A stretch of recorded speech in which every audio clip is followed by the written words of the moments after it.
Alors, bonsoir à tous, soyez les bienvenus pour cette jolie soirée sur le thème des cristaux et des minéraux. Donc, ce soir, il y a Loïdi qui est là, Loïdi d'Arnanville, qui va venir nous parler de ce joli sujet. Bonsoir Loïdi, Bonsoir Muriel, bonsoir à tous. comment tu vas? Eh ben écoute, ça va super bien, je suis prête, c'est ma première visio, voilà, c'est première conférence en live, ça me change des trucs en présentiel et ben, je suis sûre que ça va très bien se passer. Ah bah, moi, j'en suis absolument persuadée. Et écoute, bah, je suis ravie d'être ton baptême des conférences par Internet. Et tu vas voir, ça va vraiment très bien se passer. On est tous vraiment très contents que tu sois là. Moi, je suis ravie que tu aies accepté cette invitation à venir nous parler des pierres. Donc, les amis, bah, écoutez, bonsoir à tous. On voit que vous êtes très nombreux ce soir. C'est vraiment super. Est-ce que dans le chat, vous pouvez juste nous dire si vous nous voyez bien et surtout si vous nous entendez bien? Et puis, si vous voulez partager d'où vous nous regardez, bah, n'hésitez pas. C'est toujours sympa de savoir de quel coin de France ou du monde vous êtes en train de regarder tout ça. Euh, et puis, bah, écoutez, on va donc parler ce soir, enfin Loïdi surtout va nous parler ce soir donc de ce thème des minéraux et de comment travailler en conscience avec les minéraux, comment ressentir les bienfaits, comment, voilà, qu'est-ce que c'est que la lithothérapie, comment est-ce qu'on peut travailler avec les pierres. Ça va être super chouette. Et avant qu'on commence, Loïdi, est-ce que tu peux nous dire un petit peu, alors, d'où tu viens, c'est-à-dire d'où t'es venue cette passion des pierres? Comment tu es arrivé dans ta vie, en fait? Bah, c'est arrivé dans ma vie par étapes en fait. Quand j'étais vraiment toute petite, je collectionnais les pierres. Je suis née dans la campagne, hein, dans la nature. Et mes parents m'emmenaient dans les bourses aux minéraux, donc j'avais ma petite collection et j'aimais beaucoup les pierres, en plus pour leur vertu. Ben voilà, ça, je trouvais ça vraiment fascinant. Et puis je suis née quand même dans une famille où le développement personnel et le bien-être, ça faisait un peu partie du quotidien. Donc très jeune en fait, à l'adolescence, j'ai été attirée vers l'énergétique, le reiki, le yoga, la méditation, et les médecines naturelles. Et en fait, après un voyage en Inde où je suis rentrée, j'ai décidé de me lancer dans une formation de naturopathie qui a maintenant un peu plus de 20 ans. Et j'ai exercé en boutique pendant 8 ans. Et la dernière boutique en fait où j'ai travaillé, ils vendaient des pierres. Et en fait, c'est comme si j'avais redécouvert en fait j'ai vraiment redécouvert les pierres. J'ai l'impression que c'est plutôt elles qui m'ont appelé. Parce que moi, j'étais pas du tout prédestinée. Enfin, je me disais pas que j'allais faire des bijoux ou parler avec des pierres dans ma vie. Et en fait, je me suis occupée des pierres dans la boutique. Et puis, j'ai aussi commencé à explorer avec la lithothérapie par mois, avec les lectures. Après, j'ai fait de nombreux stages en énergétique, en lithothérapie, pour apprendre un petit peu à affiner tout ça. Et puis j'ai rencontré une créatrice de bijoux, Toulaye, hein, que je remercie toujours du fond de mon cœur parce que elle m'a dit, ben viens, je vais t'apprendre. Je vais t'apprendre à faire des bijoux. Et elle m'a appris comme ça, généreusement, toutes les bases de la bijouterie. Et j'ai commencé à me lancer dans la création. Et puis eh ben, après, j'ai pris mon envol. Il y a maintenant 13 ans que je suis à mon compte. Et je me consacre maintenant exclusivement aux minéraux, aux pierres et à la création de bijoux, du bijou qui a du sens en fait, et de pouvoir en fait conseiller les gens à trouver les pierres qui vont leur correspondre et à faire un vrai travail en profondeur sur soi avec les pierres. Voilà. Aujourd'hui, j'ai beaucoup de gratitude en fait de pouvoir être au quotidien avec les pierres. Voilà. Ah, c'est chouette. Et donc, bon, on en reparlera tout à l'heure, hein, mais vous voyez, par exemple, ces jolies petites boucles d'oreilles, elles viennent de Colombie. Ces jolis petits bracelets, ils viennent de Colombie. On en reparlera, on vous montrera tout ça à la fin de la conférence.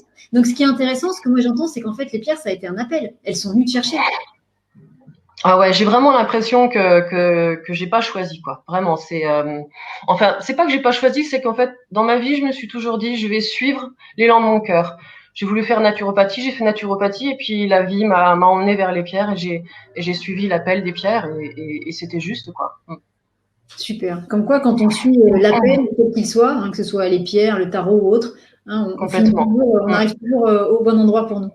Alors, les Mm. amis, on va commencer cette conférence. Et juste avant de commencer, si vous avez vu les petits posts que j'ai mis sur Facebook aujourd'hui, on a la chance d'avoir, hop, je sais que Loïdi va nous en montrer d'autres tout à l'heure, mais hop là, on a deux grandes pierres qui vont nous accompagner pendant cette conférence, qui nous sont gentiment prêtées par la boutique du Rayon Vert à Saint-Georges-de-Didonne, par mon amie Muriel, qui a plein de grosses pierres. Et voilà, et ça, c'est une fluorite. Alors, je vous la montre pour que vous puissiez en voir un petit peu tous les détails. Est-ce que Loïdi, tu peux nous dire quelques mots sur la fluorite?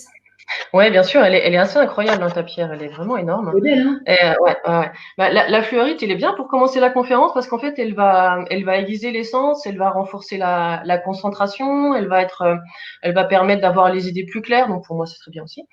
Et voilà, pour être moins dispersé, pour être bien centré. Donc on peut aussi peut-être prendre comme ça quelques secondes juste pour se connecter à la pierre, hein, parce que ça marche aussi quand on se connecte à distance. Allez. Et c'est un bon support pour la méditation aussi.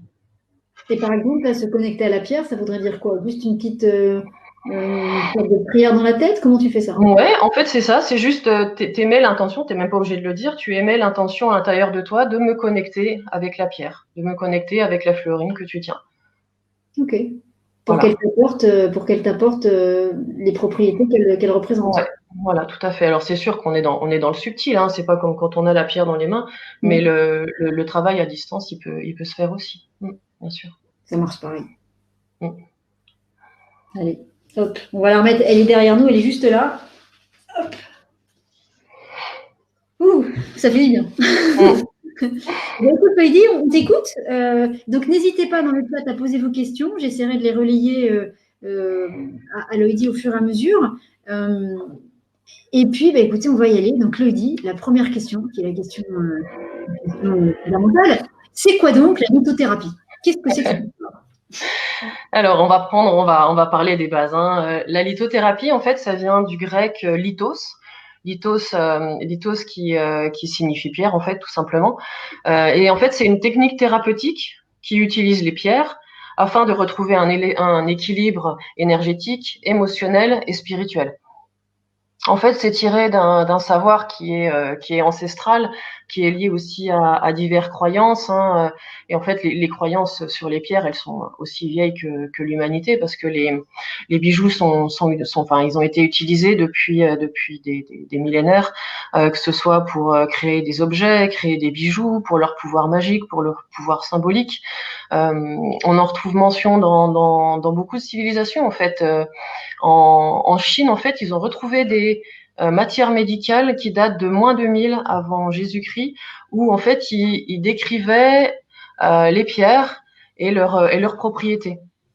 Vous connaissez aussi en Égypte, hein, ils ont beaucoup utilisé le lapis pour leur pouvoir visionnaire. On va travailler sur le troisième œil avec le lapis, ils l'utilisent beaucoup. En Inde, dans tout l'Orient en fait, et même chez les Mayas qui sculptaient les masques en jade. Et pour eux, c'était une façon de représenter aussi les divinités. Les Amérindiens aussi qui voient des esprits protecteurs dans chaque pierre, dans la Bible, il y a énormément de mentions aussi des pierres. Même le sceau du pape, en fait, hein, c'est une améthyste, et l'améthyste, c'est aussi le symbole de la spiritualité. Donc, toutes les pierres qui sont citées dans la Bible sont pas du tout citées au hasard. Vous avez aussi les alchimistes qui transforment l'or en plomb. Vous avez au Moyen Âge, hein, qui est très... Le plomb en Pardon. or. Le plomb en Le, or. le plomb en or, pardon. Et au Moyen Âge, Hildegard de Bingen, que vous connaissez peut-être, qui a fait aussi qui a beaucoup travaillé aussi sur les plantes, sur l'alimentation, et qui a aussi travaillé beaucoup avec les pierres. En fait, elle recevait, elle canalisait des messages, et elle a écrit beaucoup aussi sur les pierres et leur utilisation. Enfin voilà, on pourrait parler pendant des heures, hein, de toutes les utilisations à travers le monde, mais en fait, c'est pas un truc qu'on a inventé aujourd'hui. En fait, on fait que redécouvrir quelque chose qui existe depuis des millénaires, en fait. Oui, duquel on s'est Et un peu coupé à cause de la société un peu moderne. C'est un peu ça. ouais, voilà, c'est ça. Avec l'arrivée de la médecine aussi, je pense, enfin, je dirais qu'il y a une bonne trentaine d'années que la lithothérapie est revenue, et là, c'est devenu carrément un énorme business, et c'est devenu très, très à la mode. Quand j'ai commencé il y a 15 ans, c'était encore un peu, on n'en parlait pas trop, quoi. Mais alors, j'ai une petite question. Donc, tu nous dis qu'effectivement, ça vient d'il y a très longtemps, que certains pays utilisaient certaines pierres particulièrement. Mais alors, euh, à l'époque, on va dire où il y avait moins de déplacements, où il y avait moins de moyens de communication et de déplacement, est-ce que, par exemple, est-ce que tu crois que toutes les pierres, elles circulaient entre les pays? Ou est-ce que, par exemple, tu nous parles des masques de jade des Incas, eh ben, est-ce qu'ils travaillaient, est-ce que finalement, ils réussissaient à connaître plein de pierres, ou est-ce qu'ils étaient qu'avec les pierres qui étaient localement chez eux? Alors écoute, c'est une on a la chance de tout importer nous maintenant aujourd'hui, mais à l'époque, comment c'est une excellente question. Je pense qu'ils faisaient beaucoup avec ce qu'ils avaient. Après, tu vois, les Mayas avec les masques de jade en Amérique du Sud, c'est là qu'il y a les plus grosses mines. Hein. Donc, je pense ils faisaient avec ce qu'ils avaient. Mais c'est une question à laquelle j'ai pas de certitude. Je sais pas, tu vois, entre il y a dû y avoir aussi des commerces quand ils ont pu voyager par bateau. Il y a sûrement des choses qui se sont transportées aussi. Mais là, Ok. je peux me rendre, ouais. À l'époque, ils se servaient donc déjà des pierres pour soigner, pour méditer, pour faire un certain nombre de choses. Donc, Ouais, tout à fait. ils avaient compris comment les pierres agissaient. Oui, ouais, complètement. Comment Bah, elles agissent, les pierres? Alors, comment ils avaient fait pour comprendre ça? je pense qu'il y avait une histoire de ressenti, puis il y avait des gens qui devaient certainement être connectés à des choses auxquelles aujourd'hui on est un peu déconnecté pour ressentir, je pense, ce qui se passait. Ils devaient avoir des intuitions parce que après c'est des choses qu'on retrouve en fait à travers les âges, qu'on peut aujourd'hui confirmer avec des personnes aussi qui travaillent en énergétique pour confirmer un petit peu ce qu'ils disaient. Après, on n'était pas dans leur tête de savoir c'est exactement ce qui se passait. En tout cas, je sais qu'au Moyen Âge, Hildegarde, c'était vraiment de la canalisation qu'elle recevait en fait.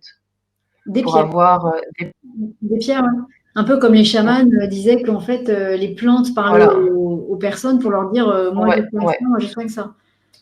Pareil avec les Amérindiens, avec les pierres en fait, hein, qui étaient des esprits protecteurs. Donc ils étaient en connexion en ligne directe en fait. D'accord. Et donc, l'action des pierres sur les personnes, sur les animaux, sur l'environnement, et comment est-ce qu'on peut expliquer ça? Est-ce qu'il y a une explication rationnelle? Est-ce que c'est un peu magique? Comment est-ce qu'on peut expliquer l'action des pierres? Il y a un truc que j'aurais peut-être aimé rajouter aussi avant, c'est de voir en fait que le cristal, en fait, il est partout autour de nous. Tu vois, là, le cristal de roche, Ouais. donc c'est composé, le cristal de roche ou le quartz, hein, c'est le même nom. Il est composé de silicium, hein, de silice.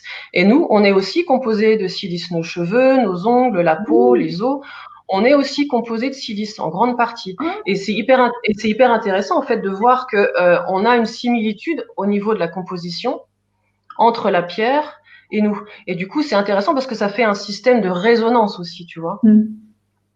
Donc ça permet, moi j'aime bien cette idée de similitude, même si ben, la pierre, a priori, elle est inanimée, elle bouge pas, et en fait, ça fait partie du vivant. La pierre, elle pousse.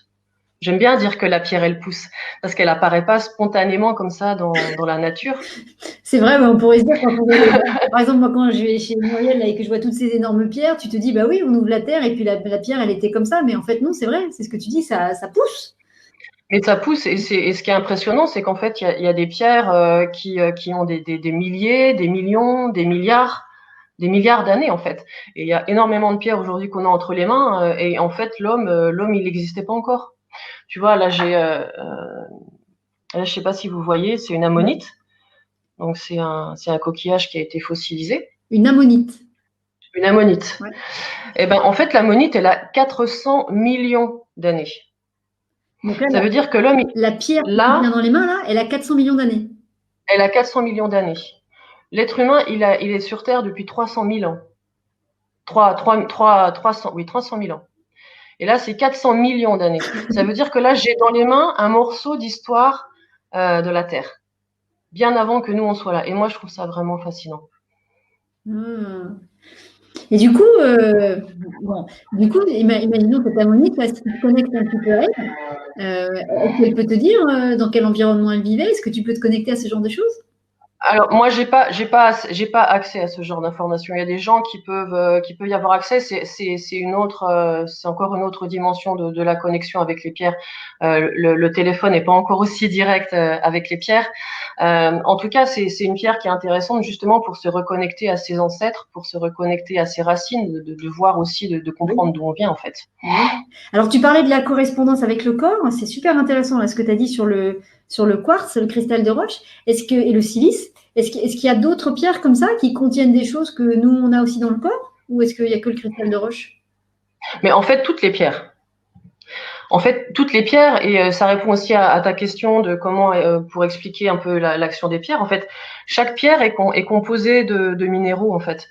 Tu vois, il y en a qui vont contenir, tiens, par exemple, tu vois, le quartz rose qui contient du manganèse, il y en a qui vont contenir du fer, il y en a qui vont contenir du magnésium.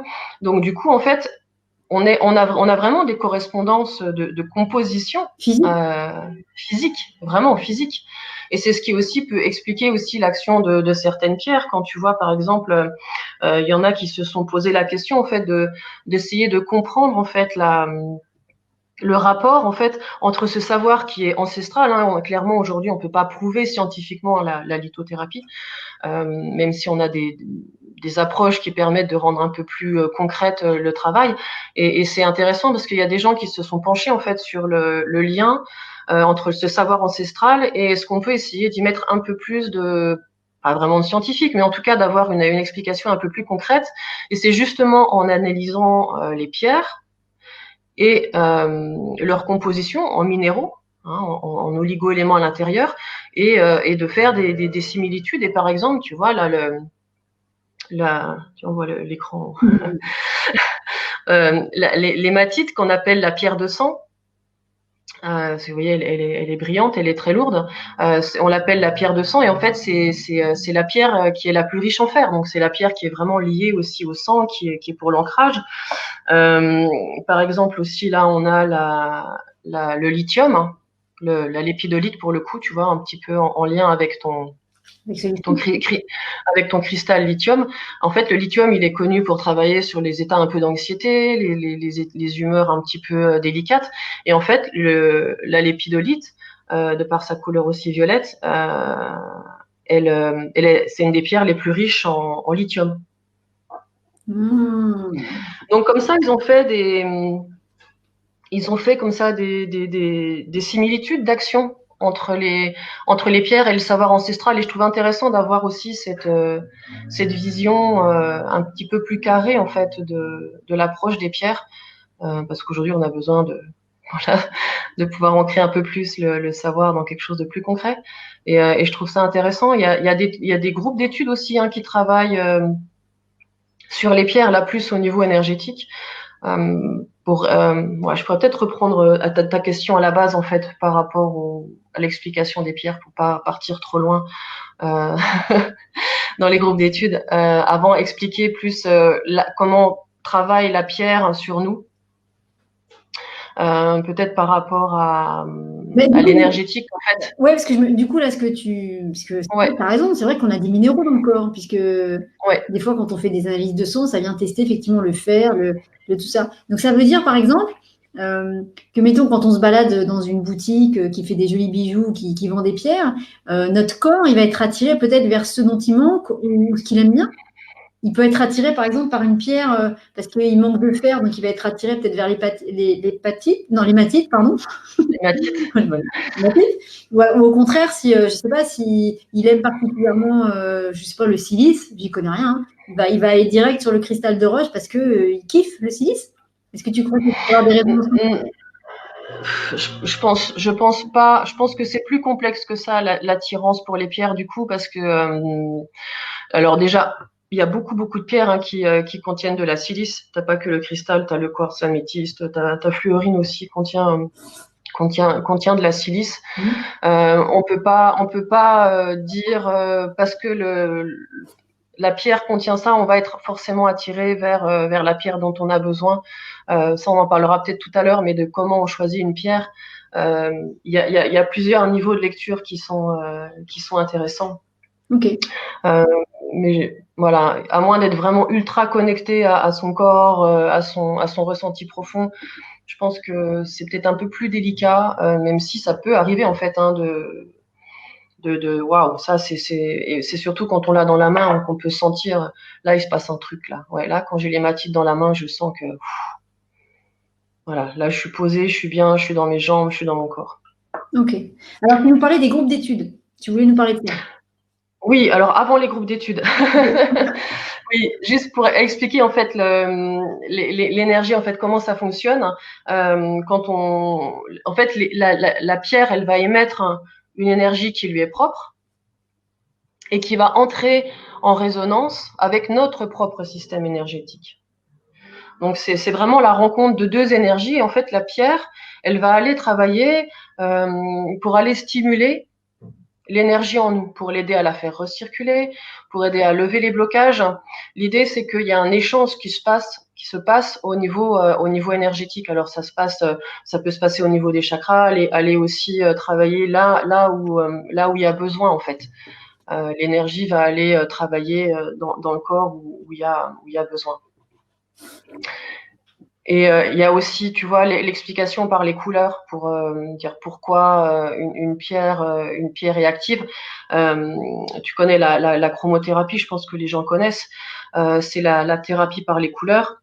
Et en fait, chaque pierre a une fréquence qui est spécifique. Enfin, chaque couleur a une fréquence qui est spécifique. Et le rayonnement de la couleur va imprégner notre organisme. Et donc, quand on regarde une pierre de couleur, là c'est par exemple c'est une cornaline, le rayonnement de la couleur de la pierre va aussi avoir un impact sur nous. On sait que les couleurs ont un impact sur nous. Par exemple, le rouge c'est très stimulant, je vais dire n'importe quoi, le bleu est plutôt apaisant, va travailler sur la gorge. Donc en fait, quand on connaît déjà un peu la symbolique des couleurs, l'explication de la couleur, on va déjà avoir une idée de l'action de la pierre. D'accord. Tu vois? Donc, par exemple, si tu sais que le rouge, c'est très stimulant, eh ben, toutes les pierres rouges, alors c'est schématique, hein, mais ça te donne une idée. Toutes les pierres rouges vont être plutôt stimulantes. Par exemple, si en chromothérapie, le violet va être plutôt connecté aux intuitions, à la spiritualité. Donc, les pierres violettes vont travailler plutôt sur le haut de la tête, sur le septième chakra, va travailler plus sur notre spiritualité. Donc, déjà, en fait, même si on connaît pas vraiment les pierres, mais qu'on a une petite notion des couleurs, on peut déjà avoir une idée de l'action des couleurs, de l'action des pierres. De la pierre, oui. Je sais pas si je suis claire. C'est en fonction de la couleur qui nous attire, en fait, ça va déjà nous donner une idée de l'énergie qu'on va aller chercher chez la pierre, l'énergie dont on a besoin ou voilà. on a envie de connecter avec la pierre. Exactement. Et c'est aussi en relation avec les chakras, évidemment. Parce que les chakras, donc je pense, enfin, si tout le monde ne connaît pas les chakras, mais les chakras, c'est des centres énergétiques qu'on a dans le corps, à l'avant, à l'arrière. On en compte 7 principaux, évidemment, il y en a beaucoup plus, mais on ne peut pas trop se disperser. Et là, j'avais un petit papier. Hop. Magnifique. Voilà. Ça, c'est du high-tech avec ma feuille. Et en fait, chaque chakra correspond à une couleur. Donc, ça nous donnera aussi une idée de voilà, vous voyez, ici, c'est le rouge, c'est la base, et plus on va monter, on va arriver sur le violet. Donc, bon, je vais pas vous faire un cours là-dessus, mais ça donne aussi une idée des résonances de couleurs et des chakras. Donc, déjà, tout de suite, ça devient un petit peu plus simple, en fait, à comprendre les pierres. Et l'utilisation des pierres. Et justement par rapport au chakra, parce que des fois, tu sais, en fonction des couleurs ou quoi, il y a des choses qui peuvent varier. Par exemple, sur les couleurs de l'aura, tout le monde n'est pas toujours d'accord sur les couleurs ou quoi, ou sur la résonance des couleurs. Toi, tu dis que les 7 couleurs des 7 chakras, enfin voilà, les pierres rouges correspondent au premier chakra, les pierres violettes au 6e chakra ou 7e chakra. 7e, ouais. Voilà, les pierres bleues à celui de la gorge. Oui, globalement à 80%, c'est le cas. Après, il y a des exceptions, hein. Il y a certaines pierres qui ont une couleur et qui finalement vont avoir une légère action différente. Bon, le cristal, il peut travailler sur tous parce que lui, il est transparent. Mais globalement, on va dire à 80%, la couleur de la pierre va indiquer sur quel chakra travailler. On peut pas beaucoup se tromper. D'accord. Ok. Ok. Et justement, il y a des gens qui ont fait tu vois, par rapport à l'aura, les photos Kirlian, donc les photos c'est des gens qui ont réussi à mettre une machine au point pour faire des photos de l'aura. Alors, je saurais pas du tout expliquer comment ils arrivent à faire ça, mais c'est assez impressionnant. Et ils ont fait des essais, en fait, en prenant des photos de l'aura, avec et sans pierre dans la main. Et on voit, en fait, une modification du corps énergétique. En fait, l'aura, hein, pour ceux qui connaissent peut-être pas, c'est notre champ d'énergie autour de nous. Il y en a certains qui les voient à l'œil nu, moi je les vois pas. Hein. Et du coup, avec la photo, ils arrivent à voir des différences d'énergie quand on a une pierre dans la main et une autre pierre dans la main ou pas de pierre. Donc c'est hyper intéressant. C'est hyper intéressant cette approche-là aussi. Ouais. Ah, je savais pas. Je savais qu'il y avait des photos effectivement qui étaient faites de l'aura. Ça, j'ai parlé. Et je savais pas qu'ils en avaient fait effectivement avec des pierres pour voir la différence. Et du coup, c'est intéressant. Du coup, c'est hyper intéressant. Et du coup, pour terminer avec cette histoire de groupe d'études, parce que je garde le fil. Fleurite, hein, on a la théorie qui va, et puis attention, il y a un fil, on dirait. La fleurite, elle est. Elle dit attends, elle te surveille. Si tu dérapes un petit peu, elle va dire non, attends, on revient, clac. Oui, du coup, cette histoire-là, en fait, c'est des gens qui ont un très grand ressenti en fait au niveau des pierres et qui se réunissent et qui travaillent par exemple à l'aveugle, sans voir les pierres et qui vont exprimer leur ressenti, qui vont faire des tests énergétiques entre eux ou sur des personnes pour voir les pierres sur quel plan elles travaillent, sur quel chakra, sur quelle émotion, enfin voilà. Et du coup, ils font des recoupements comme ça pour avoir des espèces de statistiques sur le travail énergétique de la pierre. Ah, c'est chouette. Voilà. Un peu comme quand ils testent les médiums à l'aveugle. Ouais, c'est un peu ça. C'est un peu la même chose. Ils mettent dans une petite boîte. Moi, j'essaye de faire ça aussi, mais c'est vrai que c'est pas toujours. Faut être bien centré puis se faire bien confiance. Mais ils mettent des pierres. Ils mettent des pierres dans une petite boîte que tu vois pas, et puis faut se connecter à la pierre et ressentir ce qui se passe, quoi. Ok. C'est un bon exercice. Hein. Okay. C'est un très bon exercice. C'est pas du tout évident. Oui, j'imagine. Ouais. Et oui, parce que du coup, il faut faire taire le mental. Il faut juste être dans le ressenti et. Ouais. Et du coup, c'est assez difficile. C'est vraiment dans un état de. Il y en a pour qui c'est tout de suite évident. Il y en a pour qui c'est important d'être dans un état plus méditatif. Enfin, on n'est pas tous égaux par rapport à ça. Hein. D'accord. Alors, Lydie, est-ce que tu veux nous parler un petit peu de ton approche à toi de la lithothérapie? Comment tu travailles avec les pierres? Comment toi tu fais? En fait, pour moi, ce qui est vraiment important dans la lithothérapie, c'est l'intention avec laquelle on va porter les pierres.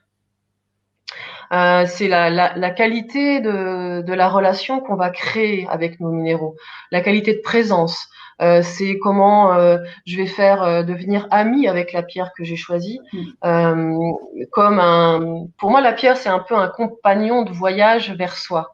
Voilà, on est ensemble. En fait, les pierres, c'est pas de la magie. Hein, c'est pas hop, je prends ma pierre et elle fait tout le travail à ma place. Bon, ce serait joli, mais voilà. Bon, même s'il y en a qui vendent ça un peu comme ça, en tout cas, moi, c'est pas ma façon de travailler. C'est pas non plus des médicaments. Ça remplace pas un médicament. Voilà, c'est vraiment un travail au quotidien qu'on va faire avec notre pierre. C'est voilà, aujourd'hui, si je choisis une pierre, pourquoi si là on va dire n'importe quoi. Par exemple là c'est un grenat. Pourquoi j'ai choisi cette pierre? Et une fois que j'ai choisi cette pierre qui va m'accompagner, c'est le grenat par exemple, c'est une pierre qui est très bien quand on est fatigué, qui va relancer l'énergie dans le corps, relancer de l'énergie dans le bas du corps, dans les jambes. Enfin, c'est vraiment très très tonique. D'ailleurs, ça convient pas à tout le monde parce qu'il y en a que ça peut carrément faire flamber et rendre un peu surstressé. Donc, elle convient pas à tout le monde, tu vois. C'est comme un peu le rubis. Il y a des gens à qui ça correspond pas. Par contre, Alors, je vais témoigner parce que tu en parles, parce que du coup, il y a pas très longtemps, je suis venue chez toi, j'ai pris des jolies boucles d'oreilles en rubis et un bracelet en rubis. Et donc, j'ai pris expressément parce que ça m'appelait sur l'action et tout ça. Et réellement, pendant 2 jours, je n'ai pas arrêté. Et au bout de 2 jours, je me suis dit, tiens, c'est peut-être ça. Et j'ai commencé à aller simplement parce que je sentais que ça. Limite, ça me faisait un peu un effet, tu sais, comme quand tu bois du café. J'étais bien, mais et je me suis dit, ouh. C'est exactement ça. Pour moi, le grenat et le rubis, c'est des super pierres quand on est fatigué, mais c'est avec parcimonie. C'est vraiment écouter, en fait, quand on sent qu'il y a besoin ou pas. D'ailleurs, pour l'histoire, le grenat, en fait, celle-ci, ça fait partie des premières pierres que j'ai eues et avec lesquelles j'ai vraiment ressenti quelque chose. Vraiment, c'était en hiver, j'avais froid, j'étais fatiguée. Et j'ai pris un grenade en chaque main, dans mes gants, j'étais dehors et en fait, je marchais dans la rue. J'ai dit: «Mais waouh, mais qu'est-ce qui se passe, quoi?» Là, j'ai vraiment senti un courant d'énergie qui circulait comme ça dans mon corps, entre mes mains, et là, c'était impressionnant. J'y croyais déjà à la lithothérapie, mais ça n'avait jamais été aussi évident. Et là, c'était waouh, il se passe un truc fou, quoi. C'était vraiment fort. Et j'ai dit: «Ouais, toi, t'es vraiment puissante, mais pas tout le temps, quoi.» C'est pas des pierres avec lesquelles on va dormir, par exemple, bon, sauf si on veut pas dormir, mais ouais, le jaspe rouge, le rubis, ça convient pas à tout le monde, et c'est pour moi avec parcimonie. Et c'est pour ça que c'est hyper important, en fait, d'être vraiment à l'écoute de ces pierres, à l'écoute de ce qui va se passer, parce que ça va nous aider vraiment à faire aussi des prises de conscience de choses qu'on a à travailler sur nous. Et c'est pas juste, tiens, allez, je me prends, ben, oh là là, ben, je vais me prendre une améthyste, un quartz rose, un cristal, une tourmaline noire pour travailler sur tous mes chakras, je vais les mettre dans mon sac et je vais me trimballer avec tout. Et comme ça, je suis sûre que j'irai bien sur tous les plans. Ben non, ça marche pas comme ça. Du coup, ça fait trop d'infos. Le corps, il a plein d'informations en même temps, et puis on met pas de conscience dans ce qu'on fait. Moi, je préfère que les gens achètent une seule pierre, mais qu'ils fassent un vrai travail en profondeur avec la pierre. Et du coup, on a vraiment le temps au quotidien d'être avec elle, de savoir pourquoi on l'a choisie, de savoir, oula, il y a tout qui bouge, de savoir pourquoi on la porte, et de vraiment aller jusqu'au bout du travail qu'on va faire avec elle. Et un jour, on n'en a plus besoin, et un jour, on passe à une autre, on passe à une autre pierre. C'est vraiment vrai, hein. Enfin, je sais que c'est vrai, mais ce que tu dis, c'est vraiment ça, quoi. C'est-à-dire, on sent qu'il y a une pierre qui nous attire, qu'on va porter, alors que ce soit en bijoux, que ce soit dans la poche ou dans la main. Et c'est vrai qu'à un moment donné, quand c'est terminé, bah, d'un seul coup, voilà, on se rend compte quelques temps après que, bah, en tout cas, pendant un certain temps, on s'en sert plus. Elle est là, mais on n'en a plus besoin. Elle a fait ce qu'elle avait à faire, et voilà, et elle reste un petit peu avec nous. Mais oui, on sent qu'on n'en a plus besoin. C'est étonnant. C'est étonnant. Ouais, c'est assez étonnant, et moi je sais que quand je fais un travail avec une pierre, je vais la porter vraiment longtemps, que ce soit en pierre ou en bijou, je vais la porter très longtemps, vraiment je vais jusqu'au bout du truc, et ça s'arrête, en général ça s'arrête net.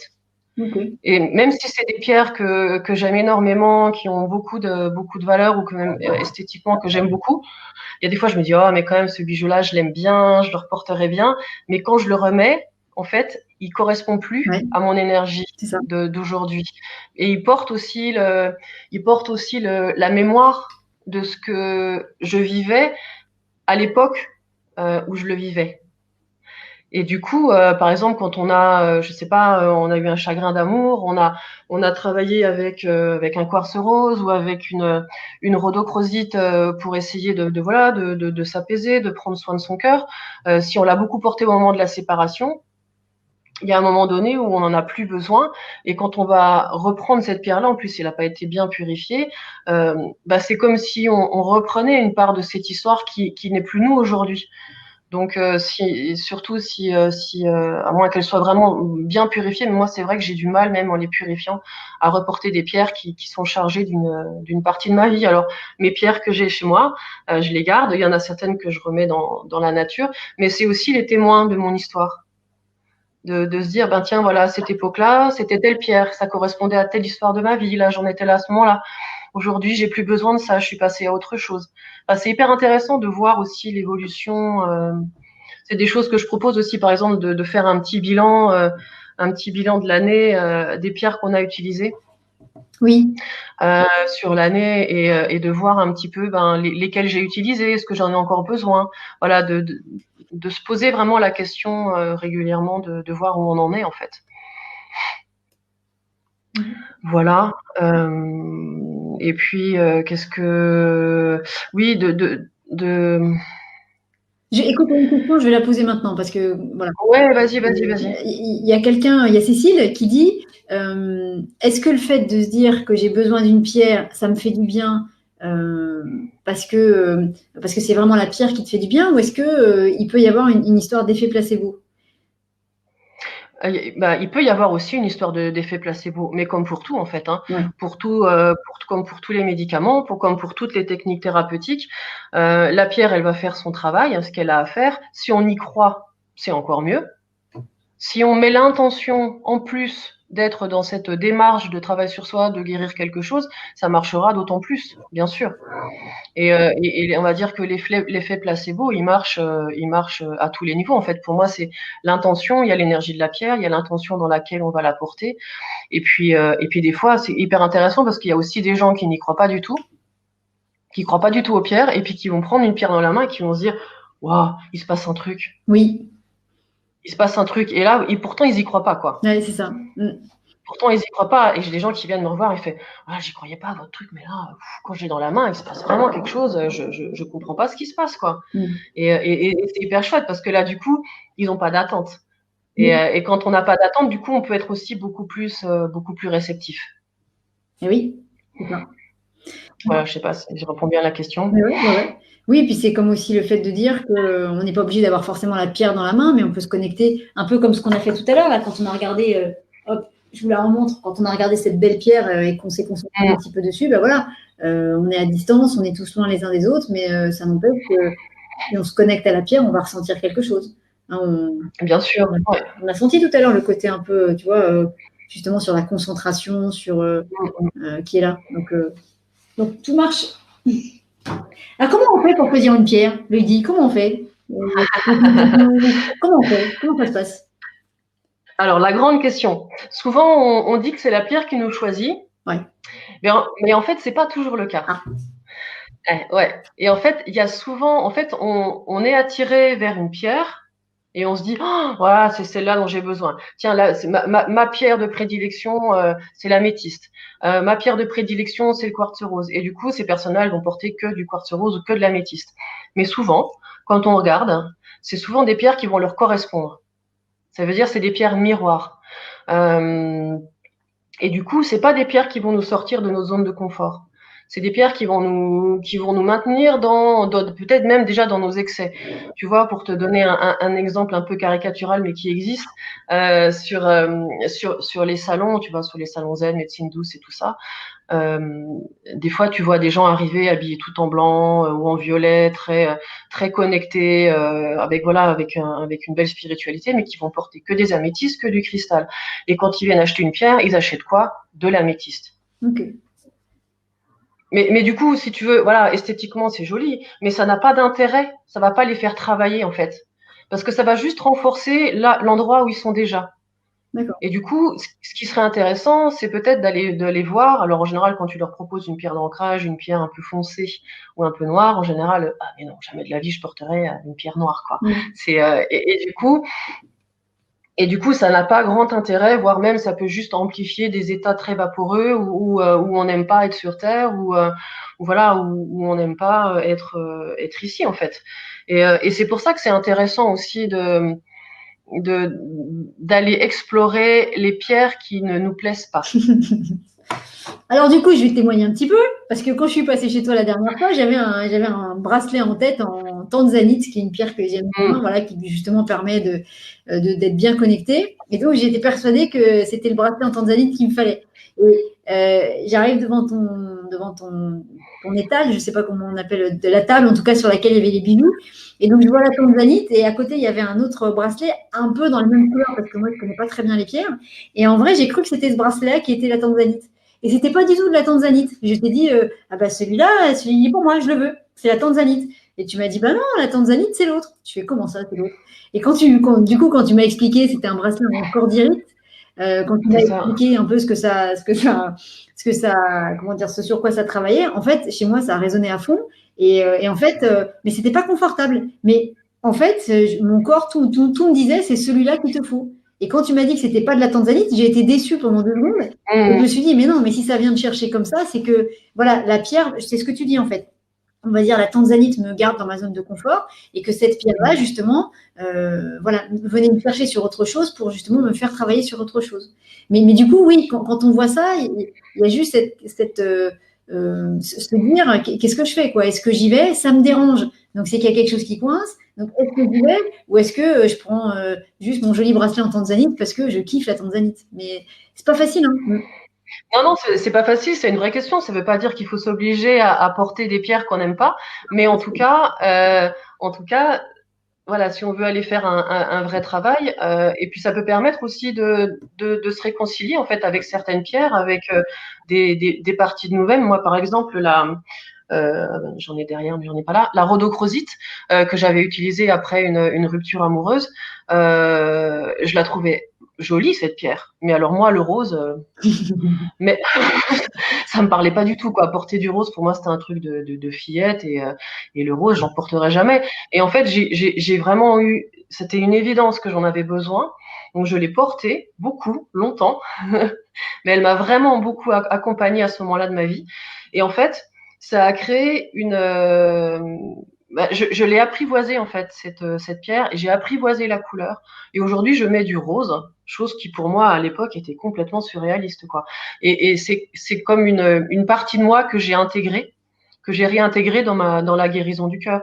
Donc voilà, c'est intéressant d'aller vraiment explorer au-delà du confort que nous laisse la pierre, même si on a le droit aussi de se faire plaisir, mais en sachant que voilà, quand on veut aller gratter là où ça fait mal et qu'on est prêt à y aller, ben c'est bien d'aller un peu plus loin.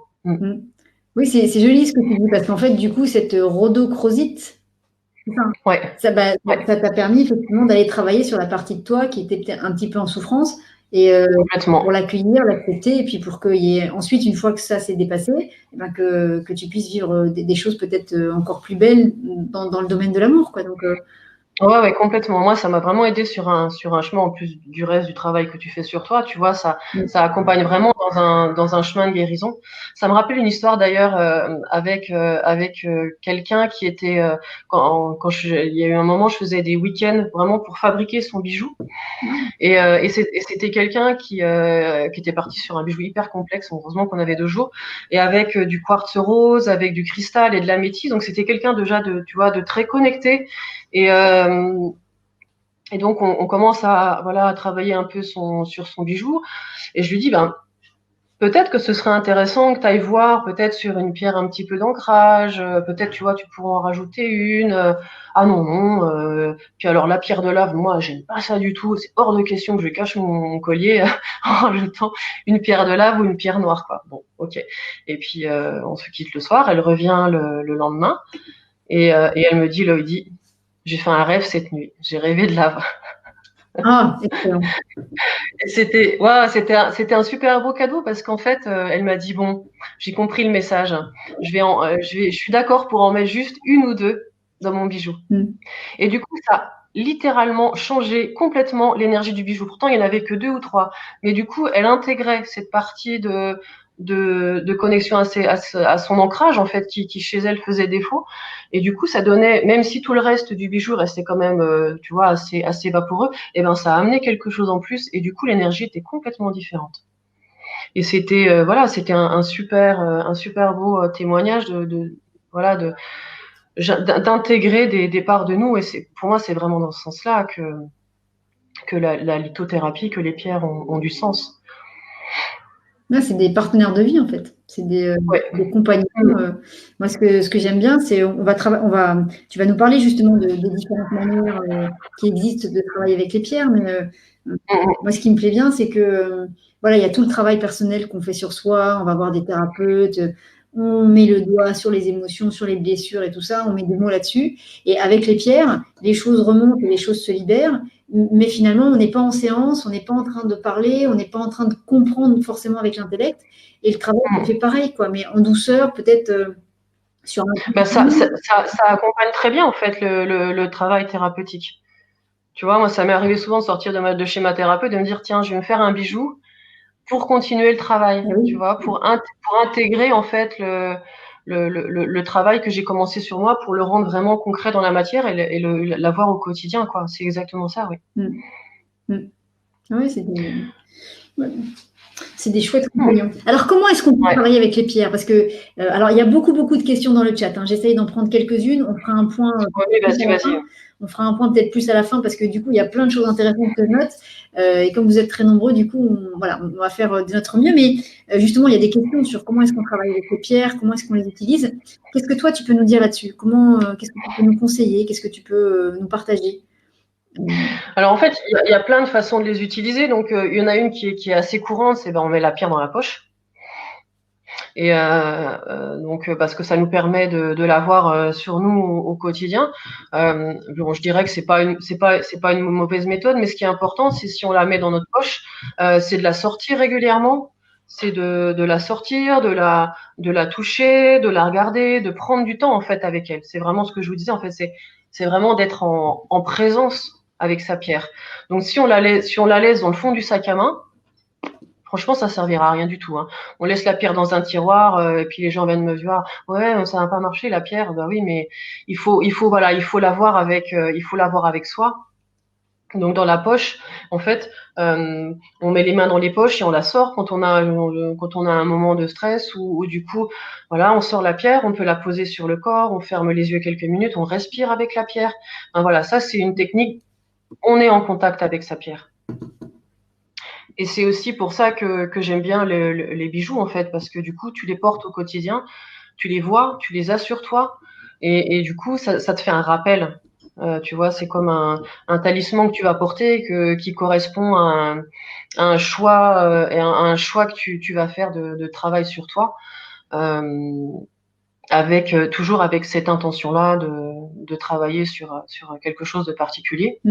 Oui, tu le sens d'ailleurs hein, quand tu choisis, par exemple, juste pour reparler du rubis, c'est vrai que quand je me suis rendu compte qu'effectivement, parce que je m'attendais pas à ça, mais que ça m'enlevait effectivement du lourd et qu'effectivement, comme à la base, je suis un peu speed, bah, forcément, voilà. Et ben, ce qui est marrant, c'est que donc tu choisis après ton bijou en conscience, mais quand tu l'enlèves, tu vois, hop, tu dis ok, c'est bon, ça suffit pour aujourd'hui, et tu sens que l'énergie, en tout cas, arrête de circuler autant, quoi. Tu vois, tu passes à une autre pierre plus douce. Enfin, tu vois, tu sens vraiment le niveau énergétique, quoi. C'est super intéressant et super aidant surtout. Ouais, complètement.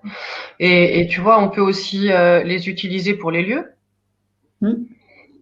Pour énergétiser les lieux. Alors en plus, toi, avec tes grosses pierres, là, tu peux vraiment faire un travail vraiment intéressant sur les lieux. Alors pour harmoniser les lieux, c'est vrai que quand on a juste des toutes petites pierres, c'est un petit peu léger. Je suis pas partisan. Alors il y a un gros débat autour de ça, de la taille de la pierre. Est-ce qu'il faut une taille qui fait 3,5 kg, qui coûte 3 000 euros pour qu'elle soit active? Moi, je suis pas spécialement partisane de ça, mais en tout cas, voilà, on peut utiliser pour harmoniser des lieux. Par exemple, si vous voulez harmoniser la chambre, on va plutôt y mettre du quartz rose. Voilà, on peut mettre je vous les montre au fur et à mesure, comme ça vous voyez à quoi ça ressemble. Là, c'est un quartz rose sous sa forme brute, et là, c'est sous sa forme polie. Toc. Dis-moi, est-ce que tu as les quartz roses avec toi? Tu peux nous faire les yeux de l'amour? Ah la blague, j'étais sûre que tu me la ferais celle-là. Ah, bah, regardez, c'est les yeux de l'amour, les yeux en quartz rose. Ah bah ouais. Voilà, pour la blague, c'est la pierre de l'amour en fait, le quartz rose. Donc c'est une énergie qui est extrêmement douce, qui est très bon pour la nuit, pour le sommeil, qui est apaisante. Donc on peut essayer de les mettre sur les yeux effectivement. Mais dans la chambre à coucher, sur la table de nuit, c'est bien avec par exemple avec une améthyste aussi, Ouais. qui est bien pour calmer le mental, hein, quand on a tendance à chauffer au niveau de l'activité mentale un petit peu excessive. Dans la chambre, c'est vraiment top. Une célestine aussi, tu Dans... dirais? Est-ce que la célestine, on dit que la célestine, c'est la pierre des anges. Alors moi, je me disais, est-ce que du coup, la nuit, est-ce que tu étais en connexion avec les anges? Est-ce que faut que tu essayes. Moi, c'est vrai que j'ai jamais dormi avec une Célestine. Mais pour moi, c'est beaucoup aussi dans la communication. Mais en fait, il y a des choses qu'on dit, il y a des choses qu'on lit sur les pierres. Après, ce qui est important, c'est que chacun fasse en fait ses expériences. Parce que c'est pas parce que moi je vais vous dire telle pierre va travailler là-dessus que en vrai sur vous ça va travailler là-dessus. Il y a des grandes lignes, mais on a tous des systèmes énergétiques, des systèmes émotionnels, des systèmes de pensée différents. Ouais. Et la même pierre peut tout à fait agir différemment suivant une personne ou une autre. Et si l'élan, tu vois, est de dormir avec une Célestine, ben go quoi. Et peut-être que effectivement, toi, dans ton travail aussi avec les anges, ça peut complètement t'aider à cette connexion. Voilà. Pour moi, ce qui est important, c'est de vraiment faire ces tests. En fait, on risque pas de mourir hein, en essayant d'utiliser des pierres contraires à ce qu'on à ce qui est prescrit. Simplement, bon, des fois, tu vois, si par exemple, tu vois, quelqu'un porte un grenat trop longtemps alors que c'est déjà un surexcité de la vie, voilà, c'est pas du tout adapté, ça va juste le faire flamber et le rendre complètement désagréable, tu vois. Mais l'idée, c'est de pouvoir faire ses essais, en fait, et sortir un petit peu de ce qu'on va lire sur les bouquins et d'essayer, en fait. Voilà. Ouais. Après, sur les lieux de vie, le cristal est bien dans les lieux de vie. On peut mettre des pierres. Tu vois, les thérapeutes ont beaucoup de labradorite, hein, dans les cabinets. Moi, j'ai ma labradorite. Avec les reflets bleus, bon, c'est pas trop facile à rendre à l'écran. Et c'est une belle pierre de protection. Par rapport au lieu, tout à l'heure, tu disais effectivement, par rapport à la taille, que c'est pas forcément important, et ça j'entends, et ok. Moi, la question que je me posais, parce que des fois, alors c'est peut-être juste en résonance avec moi, mais moi, il y a des fois quand je vois des grosses pierres, vraiment grosses, hein, j'ai l'impression que ces pierres-là, elles sont faites pour être dans des lieux où il y a du monde, tu vois, c'est-à-dire vraiment une grosse pierre, une énorme pierre dans une chambre. Je me dis que ça envoie trop de jus. Je ne sais pas si c'est juste, hein, mais il y a des fois, il y a des pierres, je me dis, ça, c'est vraiment fait pour être dans des endroits publics, tu vois, dans des lieux d'exposition ou des lieux qui reçoivent des gens, mais tu vois, qui sont faites parce qu'elles sont grandes et que du coup, elles dégagent beaucoup, ben, voilà, pour toucher plus le collectif que l'individuel. Qu'est-ce que tu en penses? Je suis assez d'accord avec toi. Pour moi, comme je disais, on n'a pas forcément pour soi besoin d'un truc immense. Après, si on veut travailler effectivement sur un lieu, c'est bien d'en avoir des plus grosses et de pouvoir faire profiter, tu vois, le collectif aussi de l'énergie de la pierre. C'est chouette, tu vois, parce qu'effectivement, si tu vois un grand cristal comme ça, le rayonnement, il est très très grand, quoi. Il reste pas à 10 centimètres autour de la pierre, donc ça va loin. Donc on va travailler vraiment sur un lieu entier. Donc ouais. D'ailleurs, ça me fait penser au jardin des plantes là, avec les grandes pierres qui font 1 mètre, 2 mètres de haut. Et là, qui envoient, bon, elles sont un peu tristes là-bas, mais parce que personne n'en prend vraiment soin. Au niveau énergétique, mais ça envoie, quoi, ça envoie loin, ça envoie très très loin. Et justement, il y avait une question tout à l'heure que j'avais notée de Jeanne. Alors, Jeanne, je retranscris ta question parce qu'elle est trop loin dans le chat, mais qui disait justement qu'est-ce qui se passe pour les personnes, par exemple comme toi ou comme mon amie Muriel, qui elle a beaucoup de grandes pierres. Quand vous êtes en permanence toute la journée dans ces énergies-là, comment est-ce que ça se passe pour que, pardon, mais vous pétiez pas une durite? Parce qu'il y a toutes ces énergies qui sont là. Alors, il y avait 2 questions. Il y avait la question de la personne qui est vraiment dans la boutique toute la journée, comment est-ce qu'elle gère ça? Comment ça agit sur elle? Et comment les pierres entre elles, est-ce que les pierres entre elles s'harmonisent? Tu vois, quand tu as un magasin où tu as beaucoup de grandes pierres, enfin beaucoup de pierres tout court d'ailleurs, hein, c'est pas une histoire de taille, comment est-ce qu'il y a des résonances entre chacune? Est-ce que tu vois, qu'est-ce qui se passe dans ces cas-là? En fait, il y a plusieurs choses. Il y a bon, déjà, moi, je purifie mon lieu très souvent. Je purifie mes pierres régulièrement parce qu'il y a quand même du passage ici. Donc, du coup, pour qu'elles soient aussi toujours au maximum, enfin, au mieux de leur forme, déjà pour que je ramasse pas et que les gens qui passent ramassent pas les vibrations qui se font dans la pierre. Après, effectivement, moi, je suis toute la journée entourée par mes pierres. Je suis habituée, en fait. Je suis habituée. Et en fait, si je veux faire un travail en particulier, je vais me connecter à une pierre. Et sinon, en fait, j'ai la sensation qu'il y a quelque chose qui se ferme quand j'en ai pas besoin. Tu vois, je dis toujours aux gens, mettez pas toutes vos pierres dans la chambre, mais j'ai habité dans un studio où j'avais une énorme armoire de pierres. Alors moi, je les classe par chakra, en fait, par couleur, tu vois. Ah. Donc, tu vois, en fait, j'avais une étagère à peu près, enfin, une grande armoire, je sais pas, tu vois, derrière, là. Ouais. J'en avais une un peu comme ça. Et en fait, je les disposais par couleur. Du coup, ça fait quelque chose d'harmonieux, tu vois. Donc, je mettais les améthystes en haut, quartz rose et descendant comme ça jusqu'en bas du corps, avec les noirs tout en bas pour garder, en fait, une harmonie dans les couleurs quand je les range à l'atelier aussi. Des fois, je me laisse juste sentir un petit peu ce qui se passe. Mais du coup, pour avoir quand même quelque chose d'harmonieux et pas quelque chose de mis un peu dans tous les sens. Et quand je me couchais chez moi, en fait, ce qui est drôle, c'est qu'au bout d'un moment, vraiment, je m'habitue à les avoir.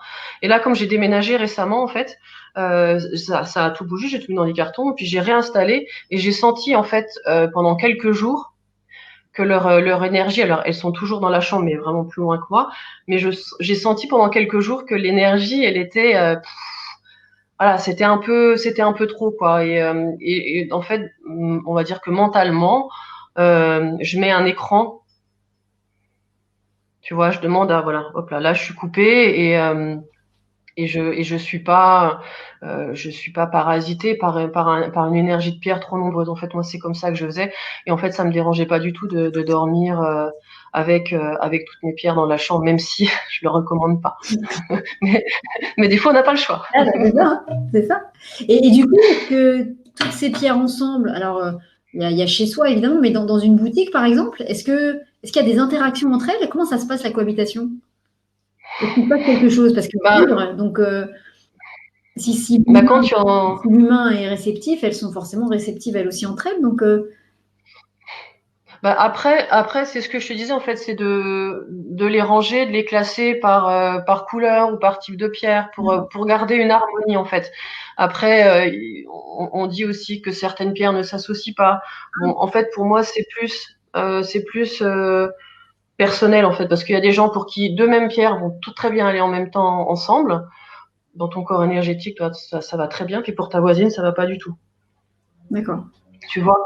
Donc, pour moi, ce qui est surtout important, c'est de garder, voilà, en fait, d'être à l'écoute. Tu vois, quand je range mes pierres et que je les mets, et ben, il y a des moments, où je fais, ah, c'est joli, mais il y a un truc qui coince, tu vois, donc je les change de place. Ok. Et puis je les mets pour que je sente quelque chose qui soit ok, qui soit harmonieux, tu vois, dans la façon dont je vais ranger mes pierres. Mais c'est sûr que moi, dans les énormes boutiques où il y a énormément de pierres et que c'est pas bien purifié, tu ressors, t'as une tête comme ça, quoi. Ah oui. Bah oui. Et ouais, puis même il y a des gens qui rentrent, voilà, tu rentres dans une boutique où quand t'es pas habitué aux pierres, des fois c'est fort, donc ça peut aussi déranger. Ah oui. Ok. Ah, je vois Muriel qui dit avec sa boutique, elles trouvent leur place d'instinct. Bah ouais, en fait, mais quand on les a toujours, en fait, on les a. Voilà, il y a un truc qui se passe, c'est évident en fait. Il y a plus, moi, je me pose plus vraiment la question. Tu vois, c'est comme si je leur demandais, tu veux être là. Puis si je la laisse à un endroit, alors que je sens que c'est pas juste, je reviens. Tu vois, Ouais. pour la remettre ailleurs. Mhm. C'est Muriel du Rayon Vert, la Muriel qui est là? Bah, je pense, hein, parce que normalement, je suis pas le chat, et puis là, j'ai vu boutique. Donc c'est le Rayon Vert à Saint-Georges-de-Didonne. Pour tous les amateurs, n'hésitez pas à aller voir. Et donc pour travailler avec les pierres, donc tu nous as parlé d'avoir la pierre dans la poche, les pierres pour les lieux. Ouais, ensuite, bah, il y a les élixirs. Oui, justement, Alors moi, il y avait beaucoup de ouais, questions là-dessus. Ouais. ouais. Alors moi, les élixirs, c'est pas quelque chose que j'utilise beaucoup. Bah, quand je travaillais en boutique de produits naturels, j'en vendais pas mal. Mais en fait, c'est soit on peut les acheter tout prêts, et ça c'est intéressant quand on des fois sur des pierres rares aussi, c'est intéressant. Soit on peut les fabriquer soi-même. Alors après, il faut faire attention quand on fabrique son élixir de pas mettre n'importe quelle pierre dans l'eau. Hein, on est sur le principe de l'homéopathie. En fait, on fait tremper une pierre dans l'eau. Et on récolte l'eau, on la laisse tremper entre 4 et 48 heures, et ensuite on la stabilise comme pour les fleurs de bac, en fait, avec un quart d'alcool fort. Et ensuite on prend ses gouttes. Moi, c'est vrai que j'ai pas tellement de pratique avec les élixirs. J'ai déjà tellement de pierres que j'ai pas l'élan d'avaler des élixirs. Par contre, ce qui est intéressant que je fais de temps en temps, c'est de mettre une pierre dans un verre. Ouais. Et de faire une autre pierre, par exemple. On peut faire une eau je vais dire n'importe quoi, tiens, une autre cornaline, par exemple. On met sa pierre dans le verre d'eau, ou aussi on peut mettre des pierres dans la carafe, hein, si on veut travailler sur des choses particulières. On laisse tremper la pierre toute la nuit, et le matin, on va boire cette eau. Donc on va avoir, voilà, on ingère l'énergie de la pierre.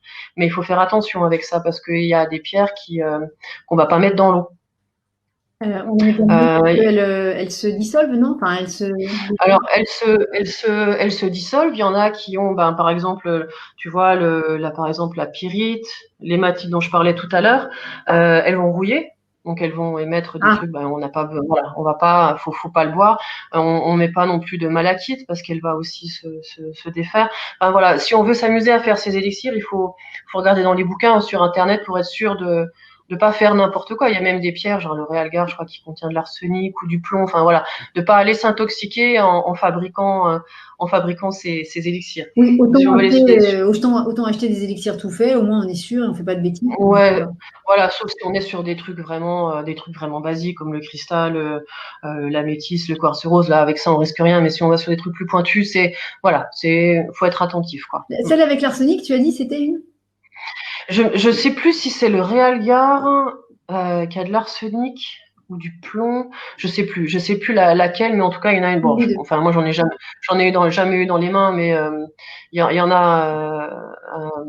Je sais plus comment elle s'appelle. Okay. Le truc des alchimistes là.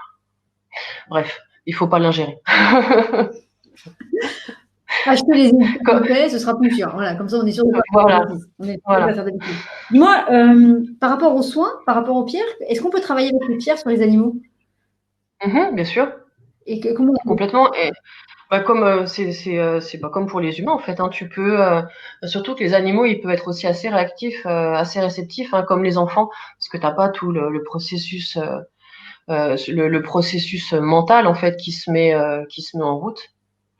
En fait, simplement, si tu connais ton animal et puis que tu sais de quoi il va avoir besoin, si toi tu travailles en communication un peu animale aussi, je crois, tu vas voir avec lui comment on réagit quand tu lui présentes une pierre et puis tu peux lui mettre dans son petit panier, tu vois, pour voir un peu comment ça va se passer. Mais ouais, moi j'ai des clients qui m'ont parlé de pierres hein, qu'ils ont mis avec leurs animaux et il se passait vraiment des chouettes choses, quoi. Des fois, on entend des histoires, tu vois, de personnes qui ont des pierres chez eux et puis l'animal va les mettre à côté ou carrément sur la pierre parce qu'il a certainement besoin de la propriété ou de l'énergie de la pierre. Complètement. Ouais, après, il va aller. Ouais. Et les massages avec les pierres, alors, qu'est-ce que c'est ça? Le massage avec les pierres, c'est chouette, tu vois. Alors t'as les pierres chaudes, tu vois, là c'est juste des pierres noires qui vont servir au massage, mais j'ai vu qu'en ce moment j'ai l'impression que c'est en train de sortir. Il y a passé pas mal à la mode des espèces de pierres en quartz rose comme ça, puis que tu vas. Ah oui, c'est une espèce de rôle là, c'est ça Ouais. Bon, j'ai jamais essayé. Moi, je suis pas trop gadget, mais tu peux tout à fait masser, tu vois, avec les pierres. C'est hyper intéressant. Par exemple, si tu travailles en réflexologie, les gens qui travaillent en acupuncture, tu vois, tu peux utiliser sur les méridiens d'acupuncture. Tu peux en réflexologie, tu peux aussi, tu vois, tu peux très bien masser des points avec la pierre. En plus, ça permet d'aller bien en profondeur quand on n'arrive pas à appuyer assez fort. Et ça peut être un bon outil de massage aussi. Hein. D'accord. Ok. Et voilà, et on peut aussi tout simplement les poser simplement sur le corps aussi, les pierres. Tu vois, on peut les disposer sur les chakras. Du coup, quand on sait quelle pierre correspond à quel chakra, l'idéal c'est de pouvoir aller les poser sur le corps, là où on sent qu'il y a besoin. Je suis pas forcément pour en mettre une par chakra, tu vois. Je suis plutôt minimaliste. Hein. Mais peut-être ça envoie trop d'énergie aussi, peut-être. Voilà, ouais. C'est toujours la même chose en fait. Moi, dans ma façon de penser, c'est je travaille avec une pierre, tu vois, sur le chakra du cœur. Puis si je veux en essayer une, j'en remets une autre. J'en mets pas plus de deux en même temps sur le corps, tu vois. Et il y a un truc qui est pas mal, par contre, c'est pas pour un travail de réharmonisation énergétique, tout simple, avec deux pierres. Ouais. J'allais t'en parler parce que tu nous en as parlé une fois, j'avais trouvé ça super intéressant. Ouais. Avec, tu vois, avec une tourmaline noire. Ouais. J'adore celle-là, c'est ma chouchoute. Et une améthyste. Une améthyste ou autre chose en fait. On peut. L'idée c'est d'avoir une pierre en fait qui travaille sur l'ancrage et une pierre qui travaille sur le 7e chakra. Donc ça peut être aussi, une charoïte. Ça j'adore. Ça peut être aussi. Donc on va travailler sur les capacités extrasensorielles, sur l'ouverture en fait. Et du coup, ça c'est une autre de mes chouchoutes que j'ai ramenée de voyage. Ah oui, l'autre jour c'est ça. Ah, tu peux l'approcher plus pour qu'on la voit mieux? Voilà, super. Elle rend pas très bien en vidéo, je sais pas si on voit bien, mais en fait, c'est plein de petites boules qu'on appelle ça une calcédoine grappe. En fait, là, ça se voit pas sur la vidéo, j'ai l'impression, mais en fait, elle brille. Hein. Et celle-là, je suis allée la chercher en Indonésie Elle il y a brille, 2 tu veux ans. dire, hein? Ouais, elle Ouais. brille. Tu vois, toi, dans quelle brille, hein? Un petit peu, pas beaucoup, mais un petit peu. Ouais. Elle vient d'où, celle-là? Elle vient d'Indonésie, dans les îles de Sulawesi, dans un coin perdu où personne ne parle anglais. Ah, Et dans une seule montagne en Indonésie où je suis allée avec mon compagnon il y a 2 ans parce que je voulais absolument la voir. Et vraiment, c'était un voyage dingue parce qu'on est vraiment dans la mine. Enfin, dans la mine. On rentre pas dans la mine, mais on est vraiment en contact des gens qui les extraient, qui les sortent, qui les nettoient. C'est encore très confidentiel, donc il y a pas, c'est assez difficile à trouver.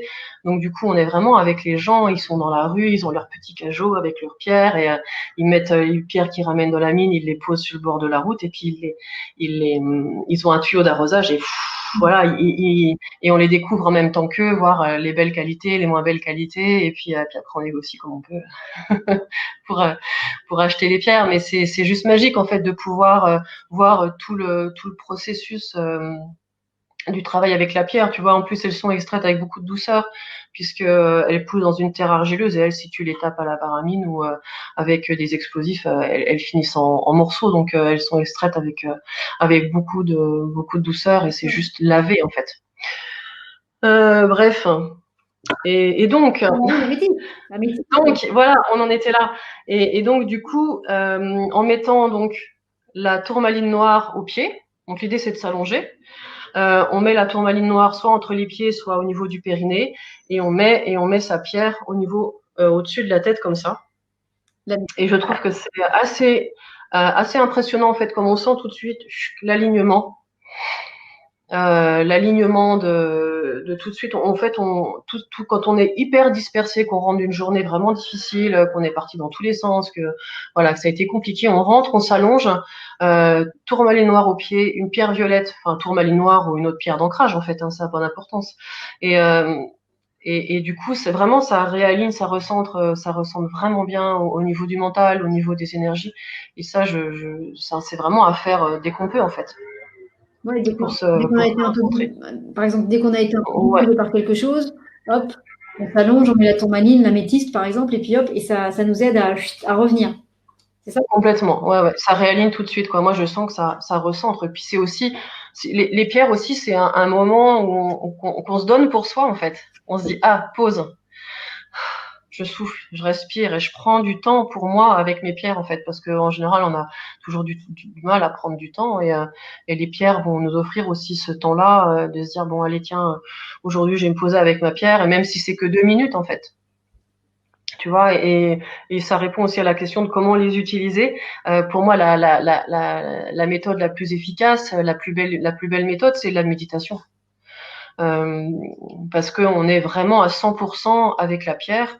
Euh, Moi, je conseille, par exemple, il vaut mieux faire 5 minutes de méditation avec votre pierre par jour que d'avoir la pierre dans la poche toute la journée sans y prêter attention.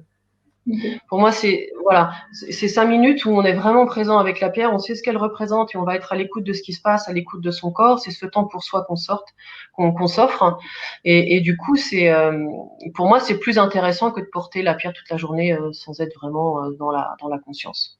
C'est ça, c'est ce que j'allais dire. C'est une histoire de conscience, tout ça, en fait. Voilà. Complètement. Ouais. Ouais. Mm. Et quand on est en méditation, on peut vraiment aller loin en fait. Dans le ressenti et voilà, c'est une reconnexion à soi aussi. Mm. Alors, je sais que vous avez été nombreux à poser des questions sur la purification des pierres. On va en parler. Et avant de venir à comment justement purifier nos pierres pour qu'elles soient bien, d'abord, qu'elles soient elles bien en place, et qu'ensuite, du coup, on puisse travailler bien avec elles, comment est-ce qu'on fait pour ressentir l'énergie des pierres, Loïdi? Est-ce qu'il y a quelque chose à faire, à développer? Est-ce que c'est naturel? Comment on fait? Et ben c'est à développer, ça peut être naturel. Ça va dépendre de chacun en fait. Ce qui est important, c'est de rentrer en fait, c'est de prendre le temps en fait pour ressentir l'énergie des pierres. Parce qu'on dit ouais, mais moi je sens rien. En fait, c'est juste se poser et prendre le temps. Tu vois, quand je fais mes ateliers pour apprendre à sentir l'énergie des pierres, j'ai plein de gens qui me viennent et qui me disent oh, non mais moi je sens rien, j'ai jamais rien senti avec les pierres, je pense pas que je vais sentir quelque chose. C'est juste en fait on prend pas le temps.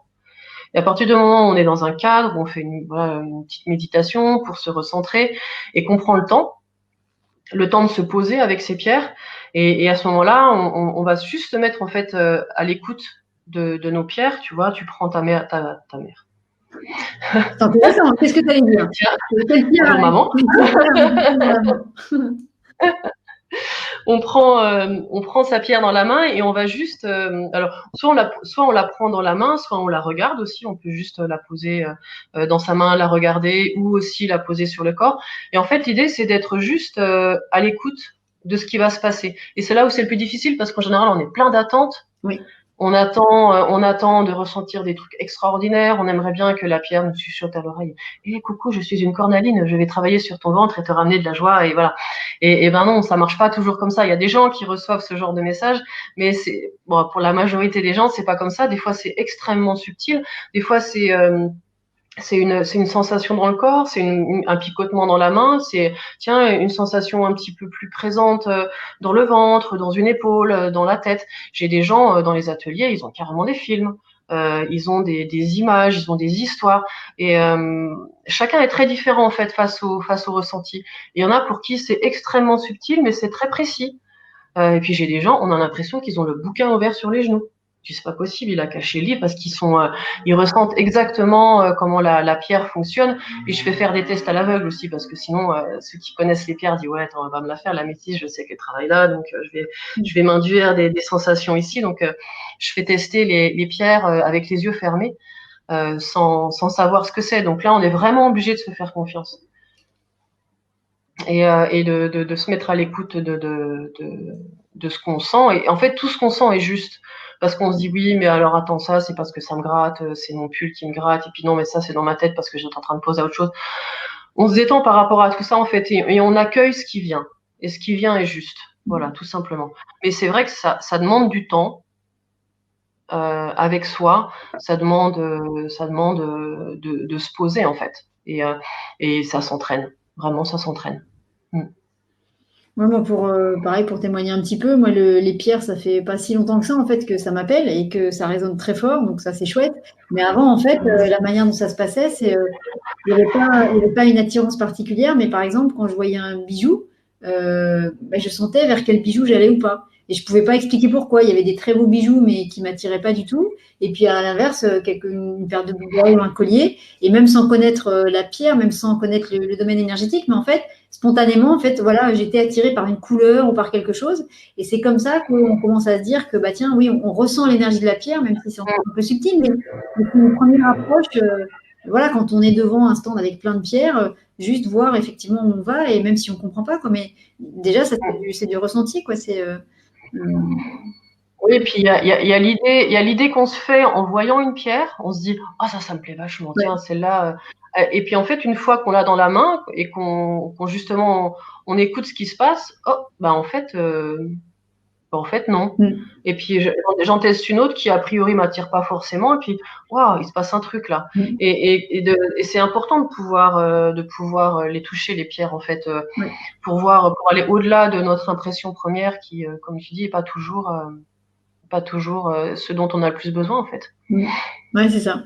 Quand je vais dans la boutique de Muriel, là, où il y a toutes ces grandes pierres, c'est ça qui est amusant, c'est que quand on demande conseil, c'est comme toi, tu vois, elle dit rien, elle dit, bah, regardez, touchez les pierres, tu vois.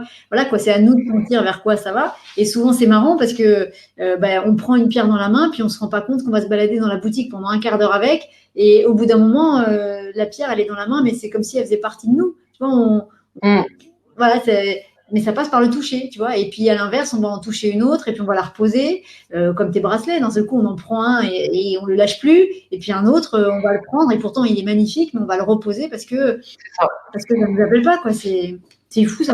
Moi, je trouve ça magique. Hein. C'est vraiment vivant, quoi. C'est du vivant en fait. C'est ce que tu disais en début de conférence. C'est vrai qu'on n'imagine pas, mais oui, ça pousse, quoi. Donc c'est vivant. C'est complètement vivant. C'est fou ça. Et c'est ça qui est facile. Ouais. Bah oui, carrément. Alors, comment est-ce qu'on purifie tout ça?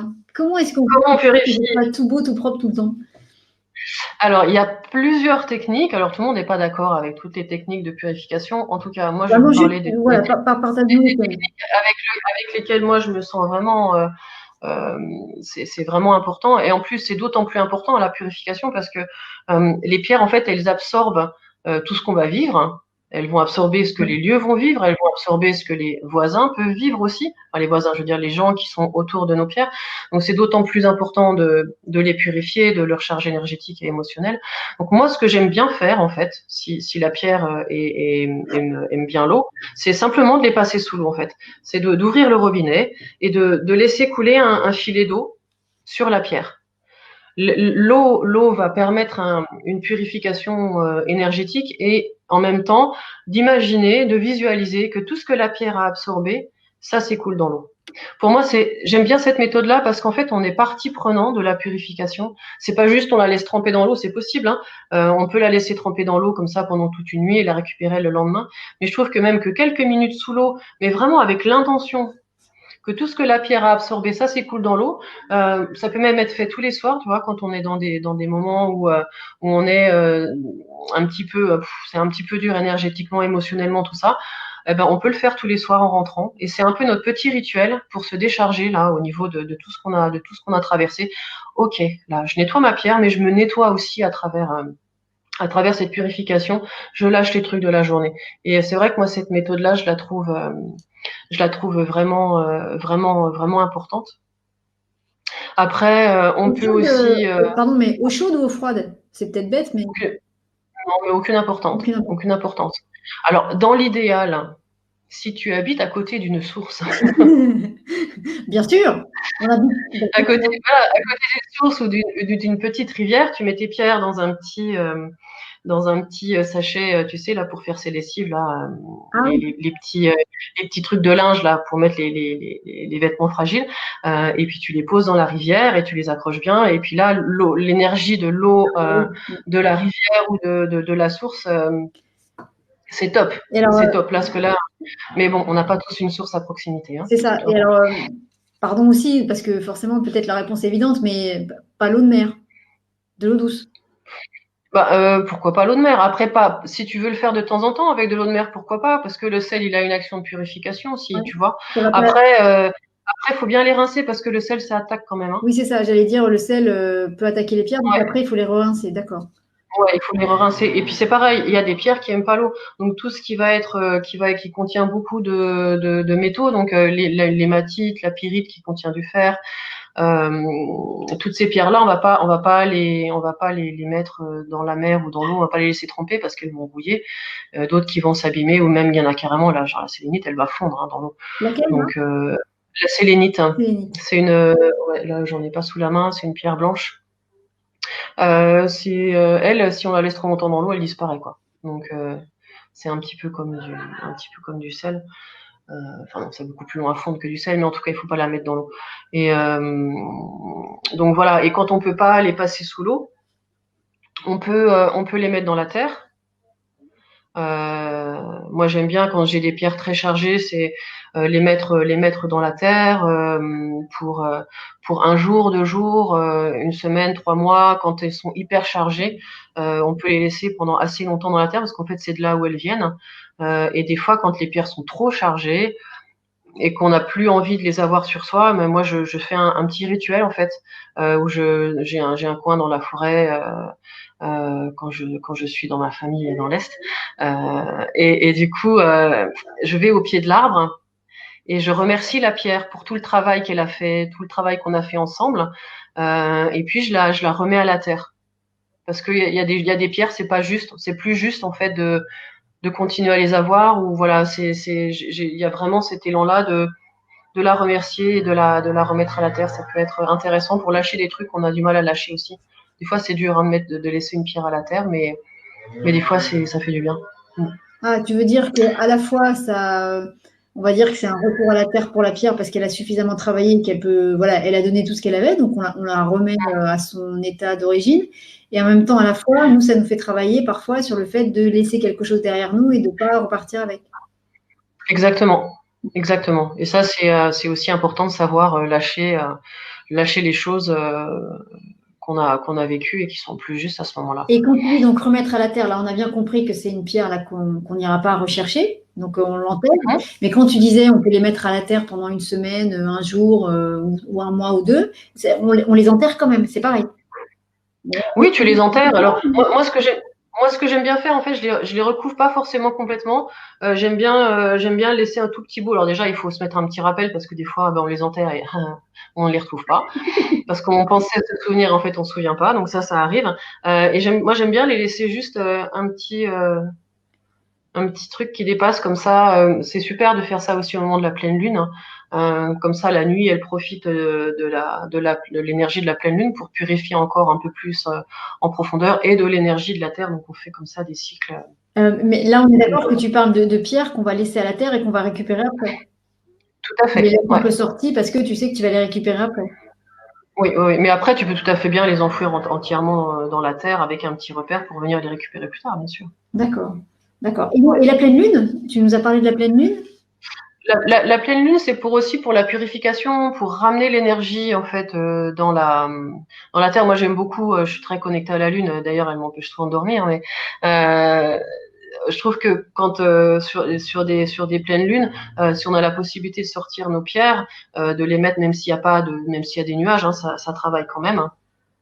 Et la lune va vraiment amener une énergie nouvelle. Elle va purifier, mais elle va surtout ramener une énergie nouvelle aux pierres. D'accord. Donc, c'est intéressant de les y mettre parce que quand je les récupère comme ça, en général, je les laisse une ou deux nuits, tu vois, quand je peux. Et l'énergie, elle est vraiment différente. Elle est plus légère et en même temps plus forte, tu vois.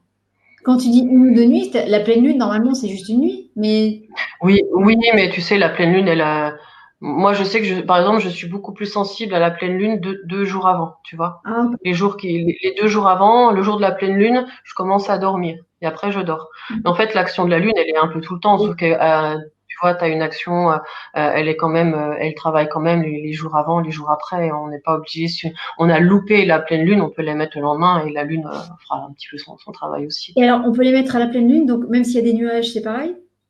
Ouais. Et Même derrière une fenêtre, ça marche, hein. Les marées, elles agissent quand même, même s'il y a des nuages, hein. oui, c'est ça, c'est ce que j'allais te demander. On peut les mettre aussi derrière. Et on peut les mettre derrière une fenêtre avec des volets fermés ou pas? Bah oui. Ouais. C'est en fait, Ouais. c'est juste dans l'intuition. Bah, dans l'idéal, c'est mieux quand même de laisser les volets ouverts. Après, Ok. moi, je préfère avoir le rayonnement direct quand même, tu vois, d'avoir. Mais derrière une fenêtre fermée, c'est OK. Enfin, fermée sans Ouais, volet, ouais, c'est OK. D'accord. ouais. Comment est-ce qu'on fait? C'est une bonne question de Marie-Fred, mais qui est venue plusieurs fois. Vous êtes tellement nombreux à poser des questions. C'est super, hein. Comment est-ce qu'on fait pardon, pour savoir si une pierre est trop chargée ou très chargée? Est-ce qu'il y a quelque chose qui nous permet de savoir ça? Alors, en fait, alors il y a plusieurs choses en fait. Par exemple, quand on porte une pierre longtemps et puis qu'à un moment donné, on n'a plus envie de la porter. Donc il y a deux choses. Soit le travail est fini avec elle, soit elle est trop chargée. Souvent, en fait, quand on porte nos pierres, et alors des fois, on les purifie pas bien, voire on les purifie pas, et puis on oublie en fait de les purifier, et en fait, on se rend même plus compte en fait. Et c'est quand on les pose, on les laisse comme ça pendant quelques jours, et là, on va les récupérer. Là, fait ouf. Tu vois, quand on la reprend dans la main, tu vois, c'est pas très confortable. En fait, c'est d'écouter ce qui va se passer. Si ça fait un mois que tu portes une pierre et que tu l'as pas purifiée, dis-toi que dans tous les cas, elle est chargée, quoi. Mm. Après, c'est plus, en fait, c'est pareil, en fait, quand on arrive à développer son ressenti, c'est quelque chose qu'on va sentir. Après, c'est plus facile enfin, moi, par exemple, je suis beaucoup plus réceptive à ce qui va se passer chez les autres que chez moi, tu vois. Si toi, tu prends une pierre dans la main, je vais davantage ressentir pour l'autre que sentir pour moi. Donc c'est pour ça que c'est bien de les poser de temps en temps et puis d'y revenir et puis de la regarder. Et puis des fois, non, mais en fait là, si je suis vraiment honnête avec moi, là, je sens que c'est pas OK, quoi. Et, euh, et euh, quand on casse les pierres aussi, alors des fois c'est un accident. Hein, parce que les accidents, ça arrive, hein, il n'y a pas toujours du sens caché partout. Mais des fois, les pierres qu'on laisse tomber, ça peut aussi vouloir dire, et là, j'en peux plus, quoi. Tu vois, là, j'ai besoin de souffler. Là, pour le coup, elle est cassée. Mais Est-ce que ça peut arriver qu'une pierre se casse toute seule, tu vois, qu'elle se fendit toute seule sans tomber?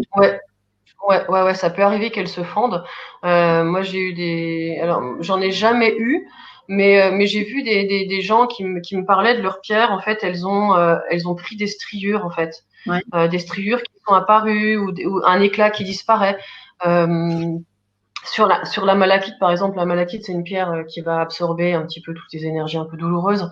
Et c'est une pierre qui se charge énormément, d'ailleurs qu'on passe pas sous l'eau. Mais elle, si on la purifie jamais, quand on la reprend dans la main, moi je touche jamais les malachites de quelqu'un d'autre. Parce qu'à coup sûr, moi, quand je prends une pierre qui est chargée dans la main, ça me fait mal. Ça me fait mal dans la main, ça me fait mal dans le bras. Tu vois, donc après, on a chacun nos trucs, mais en tout cas, ça peut vraiment, on peut vraiment avoir un ressenti physique en fait, hein, de la pierre qui est chargée. Puis après, c'est du bon sens. En fait, tu vois, tu sais que tu as traversé un truc hyper difficile, ta pierre, tu la purifies tout de suite pour pas que ça stagne. Voilà. Et si au bout d'un mois, t'as pas purifié ta pierre, ben tu le fais, tu le fais. Et qu'est-ce que tu penses des coquilles Saint-Jacques et de l'encens? On dit souvent des coquilles Saint-Jacques. Ouais, alors, il y a, il y a des grosses bastons autour de ça. Coquille Saint-Jacques, oui, coquille Saint-Jacques, non. Moi, pour la purification, j'aime beaucoup la symbolique de la coquille Saint-Jacques. Après, je mets pas mes pierres à purifier dans la coquille Saint-Jacques. Par contre, je trouve que j'aime bien les mettre après la purification parce que je trouve que le symbole est beau et les mettre après plus à se régénérer, tu vois, dans la coquille Saint-Jacques. Ah oui. Mais pas, quand il y a vraiment quelque chose d'hyper lourd, je suis pas, voilà, j'utilise pas moi la coquille Saint-Jacques. Après l'encens, je trouve ça intéressant si c'est par exemple brûler de la sauge. Brûler de la sauge et passer ses pierres dans la fumée de sauge, ça fait une purification qui est quand même assez légère, hein, mais ça fait son action aussi. Tout ce qui est résine, les encens d'église. Hein. Tu vois, tout ce qui est oliban, voilà, les encens en bâton traficotés avec plein de colle dedans, non, évidemment. Ça n'a pas vraiment d'intérêt, mais la fumigation, elle est intéressante. Après, il y a d'autres techniques aussi. En fait, il y en a vraiment plein, hein, donc on peut pas dire non, j'ai pas de technique pour purifier. Il y a aussi le sel. Alors moi, le gros sel, je le conseille pas en direct. Je l'ai beaucoup utilisé à une période, je l'utilise plus. Mais pour ceux qui veulent utiliser le sel, c'est qu'on prend un bol, on met du gros sel de mer dans le fond du bol et on rajoute un autre bol ou un tissu et on met la pierre par-dessus. Ah. Pour pas que la pierre soit en contact. Ouais, pour pas que la pierre soit en contact. Ça, je trouve que c'est pas mal quand la pierre elle est méga chargée et que on n'a pas la possibilité de purifier autrement. Je vois des propositions passer aussi. Oui, l'encens aigle bleu, ça marche bien. C'est un mélange d'huile essentielle. J'ai pas mon petit flacon, mais en fait c'est un mélange d'huile essentielle qui a été mis au point par un chaman canadien et en fait dedans ils ont mis de la sauge en fait. Il y a un mélange d'huile essentielle que je trouve assez puissant pour la purification des lieux, mais aussi pour les pierres. Et puis ça permet de purifier assez rapidement. Et moi, les bols. Ouais. Parce que les bols, justement, j'allais en parler. Ouais. Je sais pas si vous voyez derrière moi là. On voit quelque chose, mais c'est un bol. C'est un bol, je vous montre. Hop.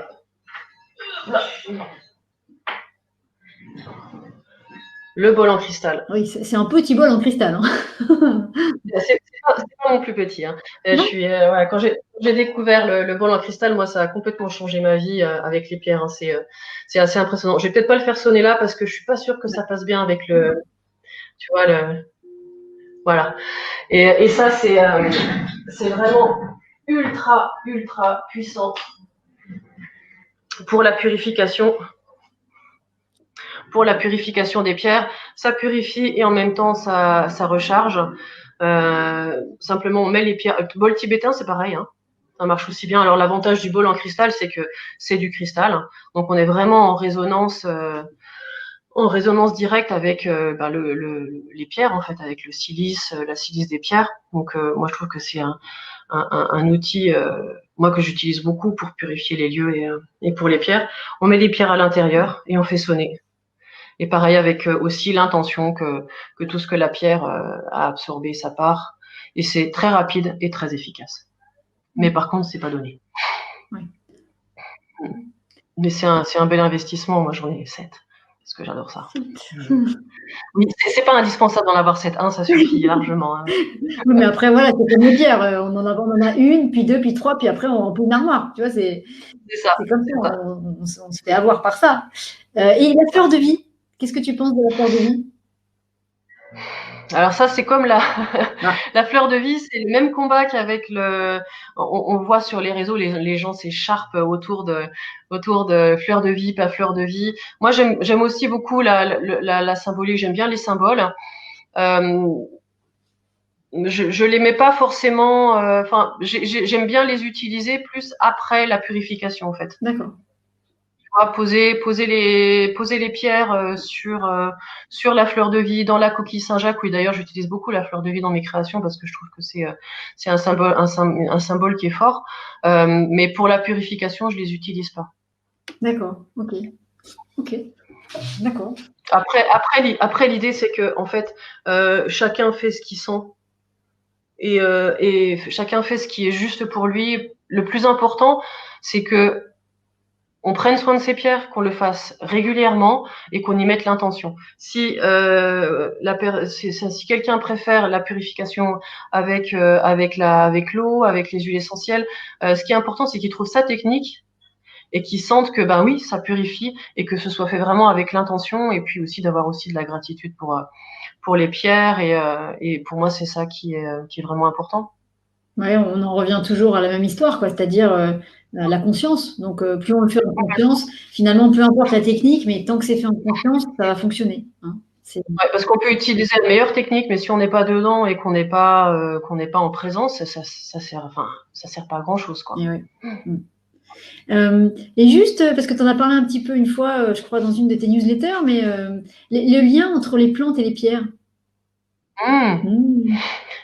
Ben, écoute, ouais, c'est intéressant. Alors moi ici, les plantes, j'en ai partout. Ouais. Ça, c'est les effets du confinement. J'ai eu besoin d'avoir des pierres partout dans mon atelier. Et ben les pierres, les plantes adorent les pierres. Hein. Je vois entre la maison et il y a une question de luminosité, mais les pierres, les plantes adorent être au contact des pierres et c'est vrai que j'aime bien les mettre ensemble il y a un truc qui marche pas mal. Hein. Alors ça marche pas à tous les coups, hein, mais pour les pucerons, j'ai essayé la tourmaline noire il y a quelques années. Et ben ça marchait vachement bien. Et j'ai plusieurs personnes qui ont essayé. Ouais. Alors ça marche pas tout de suite. Hein. Elles partent pas immédiatement. Mais je pense que du coup, cette histoire, tu vois, comme la tourmaline noire, c'est une pierre de protection. Ouais. Je pense qu'elle va faire un espèce de truc que les moucherons, que les pucerons aiment pas. Et moi, c'était assez étonnant parce qu'ils sont partis très très vite. J'ai d'autres personnes qui ont fait le test et les pucerons sont partis. Bon, ils ont fini par revenir hein, parce que les petits malins, ils ont compris. Mais voilà, ça peut être. Là, j'ai refait un test il y a pas longtemps aussi sur ça a mis un peu plus de temps à agir, donc du coup, c'est toujours difficile de savoir si c'est vraiment la pierre ou pas. Mais la première fois, c'était vraiment vraiment surprenant, quoi. Ils sont partis en quelques jours, c'était vraiment étonnant. Donc il y a un truc qui se passe aussi. Hein. De toute façon, on est dans le règne du vivant, que ce soit les pierres, les plantes, il y a une synergie qui se crée dans tout ça. Ah oui. Bah dis donc. Et alors, si on veut te retrouver, Loïli, si on veut venir te voir, donc tu as un atelier à Paris avec un showroom, enfin ton atelier qui est celui dans lequel tu nous reçois même virtuellement ce soir. Et donc, toi, tu fabriques des bijoux, des colliers, des bracelets, des boucles d'oreilles. La boucle d'oreille que tu as aussi, là, ta boucle d'oreille. Ouais, voilà. Ouais, ça c'est un peu ma chouchoute, ouais. Je travaille aussi uniquement avec argent parce que pour moi c'est important d'avoir une matière noble et aussi l'argent est conducteur de l'énergie. Donc et puis voilà, avoir une matière qui dure dans le temps comme les pierres en fait, hein. Et de créer pareil toujours en conscience chaque pierre chaque bijou que je monte, voilà, ça a un sens. Des bijoux plus que d'autres aussi, parce que je fais des bijoux que j'appelle presque talismans pour travailler sur des choses en profondeur, des malas, enfin voilà. Je fais plein de choses. Si vous avez envie de passer me voir à l'atelier, c'est avec grand plaisir. Il y a donc en fait là c'est la partie boutique en fait que vous voyez derrière, et l'autre côté là il y a mon établi avec tout mon petit bazar pour la fabrication.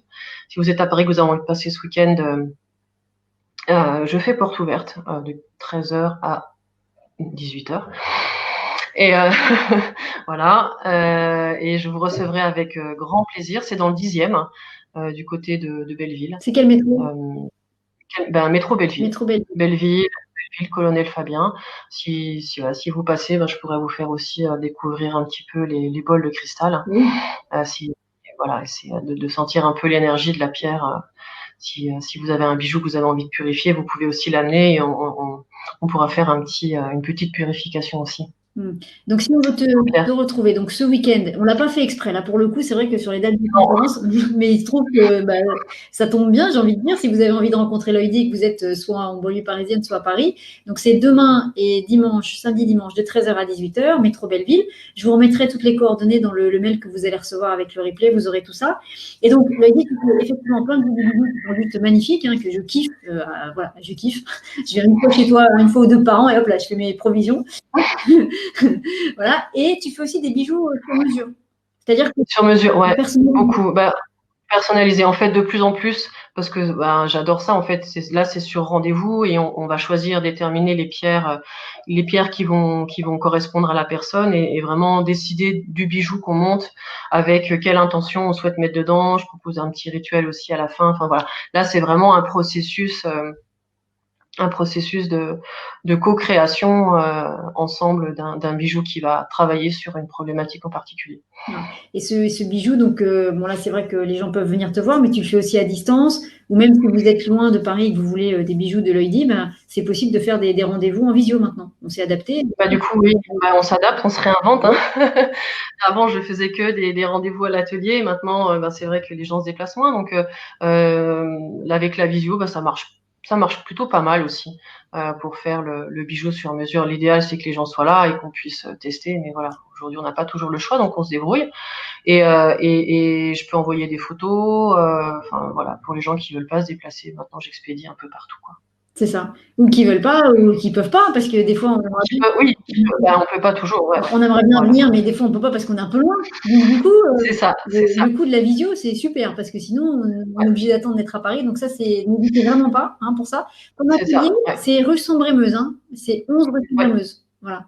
25. Oui, on va noter tout ça. Ouais. Voilà. Et donc, il y a les bijoux personnalisés. Donc, n'hésitez pas, une fois de plus, vous aurez toutes les coordonnées, mais on le dit là maintenant. Voilà, les rendez-vous en vidéo, ça marche très bien. Ça permet de sentir les pierres, et voilà, ça permet d'avoir une vraie conversation avec les gens. Et il y a des pierres aussi. Comment ? Je propose aussi les pierres toutes seules. Voilà. Ouais.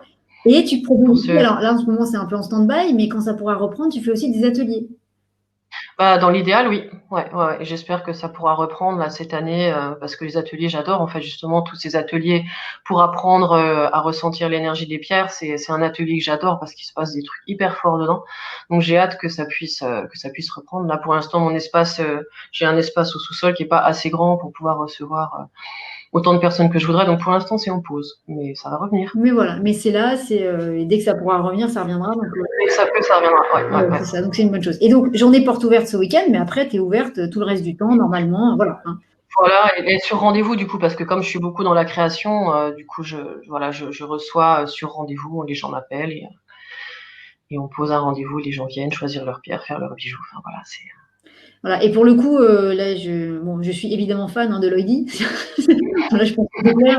Mais pour le coup, ce qui est vraiment chouette, c'est que quand on vient chercher des bijoux, Loïdi, elle n'est pas du tout là pour nous pousser à acheter des choses. Et vraiment, en fait, limite, quand on demande des conseils, elle est plutôt là à nous dire, mais regarde, juste sans, voilà, regarde. Et quand on lui dit, mais ça veut dire quoi telle pierre? Elle dit, non, mais regarde, prends-la dans la main, vois si ça te parle ou pas. Donc, ce que je veux dire par là, c'est que c'est un vrai accompagnement, quoi. C'est un vrai conseil en conscience sur votre choix de pierre. Et puis les bijoux, là, une fois de plus, aucune objectivité de ma part, mais c'est très joli, c'est très féminin, on pourrait presque vous savez, des fois, il y a des bijoux en lithothérapie qui sont très chouettes, mais on voit que c'est de la lithothérapie. Là, vous pouvez porter certains bijoux sans qu'on vous dise ah, c'est de la lithothérapie, on n'y croit pas ou quoi. Ça peut tout à fait passer comme un bijou entre guillemets classique. Donc c'est ça aussi qui est. Et puis c'est vraiment très joli. Donc allez-y. Wow, je vais t'embaucher, Muriel. Non, bah, écoute, merci infiniment. Avec grand plaisir, c'est tellement vrai. Donc là, voilà, carrément. Allez-y, allez-y, les yeux fermés, ouvrez-les quand vous êtes dans la boutique. Eh bien, écoute, on va pas tarder à s'arrêter. On finira. Wow. Je vous montrerai la belle, le beau cristal lithium que Muriel. Alors, il y a Loïdi à Paris. Il y a 2 adresses. Il y a Loïdi à Paris et il y a Muriel, une autre Muriel, qui a une boutique qui s'appelle le Rayon Vert à Saint-Georges-de-Didonne, qui fait essentiellement des pierres, que des pierres, moins de bijoux. Pas du tout ce que fait Loïdi, mais voilà. Donc, il y a 2 adresses différentes. Et donc, c'est Muriel qui nous a prêté la fluorine qu'on a vue tout à l'heure et ce cristal lithium que je vais vous montrer parce que comme ça permet aussi d'apaiser les choses, ça peut être bien avant d'aller dormir. Loïdi, moi, je te remercie infiniment de toutes ces informations, de cette conscience surtout que tu amènes au monde minéral parce que voilà quoi, c'est vraiment c'est vivant et du coup ça va être en réaction avec ce que nous on va aller c'est un échange, voilà, comme avec un animal, comme avec un être humain, il y a quelque chose qui se crée et plus la conscience est là, plus les échanges peuvent être beaux et profonds. Et toi, tu es un vecteur magnifique aussi pour tout ça. Merci beaucoup parce que c'était hyper chouette ce soir de pouvoir échanger avec tout le monde, de sentir voilà les énergies qui circulent à travers l'ordinateur, de sentir voilà tous ces gens. Merci infiniment. J'ai pas suivi le chat parce que sinon je pars dans tous les sens, mais là je vois vos noms, Christelle, Nathalie, tout ça. Merci beaucoup. Merci à vous tous. Et voilà, je reste disponible si vous avez des questions après, bien sûr. Voilà. Donc c'est un beau baptême. Ouais, merci. Ça va. Ce que je disais à Muriel, j'étais quand même assez stressée dans l'après-midi. Je dis, je vais avaler toutes mes pierres anti-stress. Et puis, en fait, une fois qu'on est parti, c'est bon.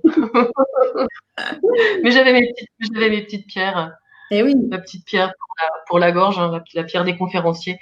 La calcédoine bleue. La calcédoine bleue, d'accord. La calcédoine bleue, ouais. Bon, bah super. Les amis, merci à vous d'avoir été là. Hein, vous êtes hyper nombreux avec nous, c'est génial. Vous allez recevoir le lien du replay dans la foulée, là, dans pas très longtemps, avec toutes les coordonnées de Loïdi, du Rayon Vert. Voilà, après, vous ferez ce que vous avez envie de faire par rapport aux pierres. Mais en tout cas, nous, on a vraiment été ravis de partager ces moments avec vous et on espère que ça vous a apporté plein de jolies choses. Et hop, regardez ce cristal lithium. Est-ce qu'on le voit bien là? Attends, du coup, je vais peut-être passer en... Ouais. Il est vraiment étonnant ce cristal. En fait, c'est toi qui m'as fait découvrir. Je connaissais pas du tout le cristal lithium. Il est incroyable. Et alors, c'est une pierre qui vraiment, on voit le reflet de l'ordi, c'est une pierre qui travaille sur les gens qui sont un peu déprimés, tu vois, qui calme le mental, qui aide à la méditation, qui permet de mieux dormir. Et oui, elle est étonnante. Hein. Je vais vous faire un peu tourner, regardez. Ouais, elle est étonnante, elle est pas du tout courante, quoi. Elle est vraiment surprenante. Non, Muriel, de la boutique, tu as des pierres incroyables. Non, mais c'est pas bien. C'est pas bien. À chaque fois que tu y vas, il y a des nouvelles pierres. C'est comme quand on vient te voir. À chaque fois qu'on vient te voir, il y a des nouveaux bijoux. On se dit, mais c'est pas bien. Faut arrêter. Donc voilà. Bah, écoutez, les amis, avec ce beau cristal lithium et puis avec Loïdi, on vous souhaite à tous une très belle fin de soirée. Merci à tous d'avoir été là. Et puis, à très bientôt pour de nouvelles aventures. Merci beaucoup, Loïdi. Merci à tous. Merci infiniment, Muriel, pour toute cette organisation. À bientôt.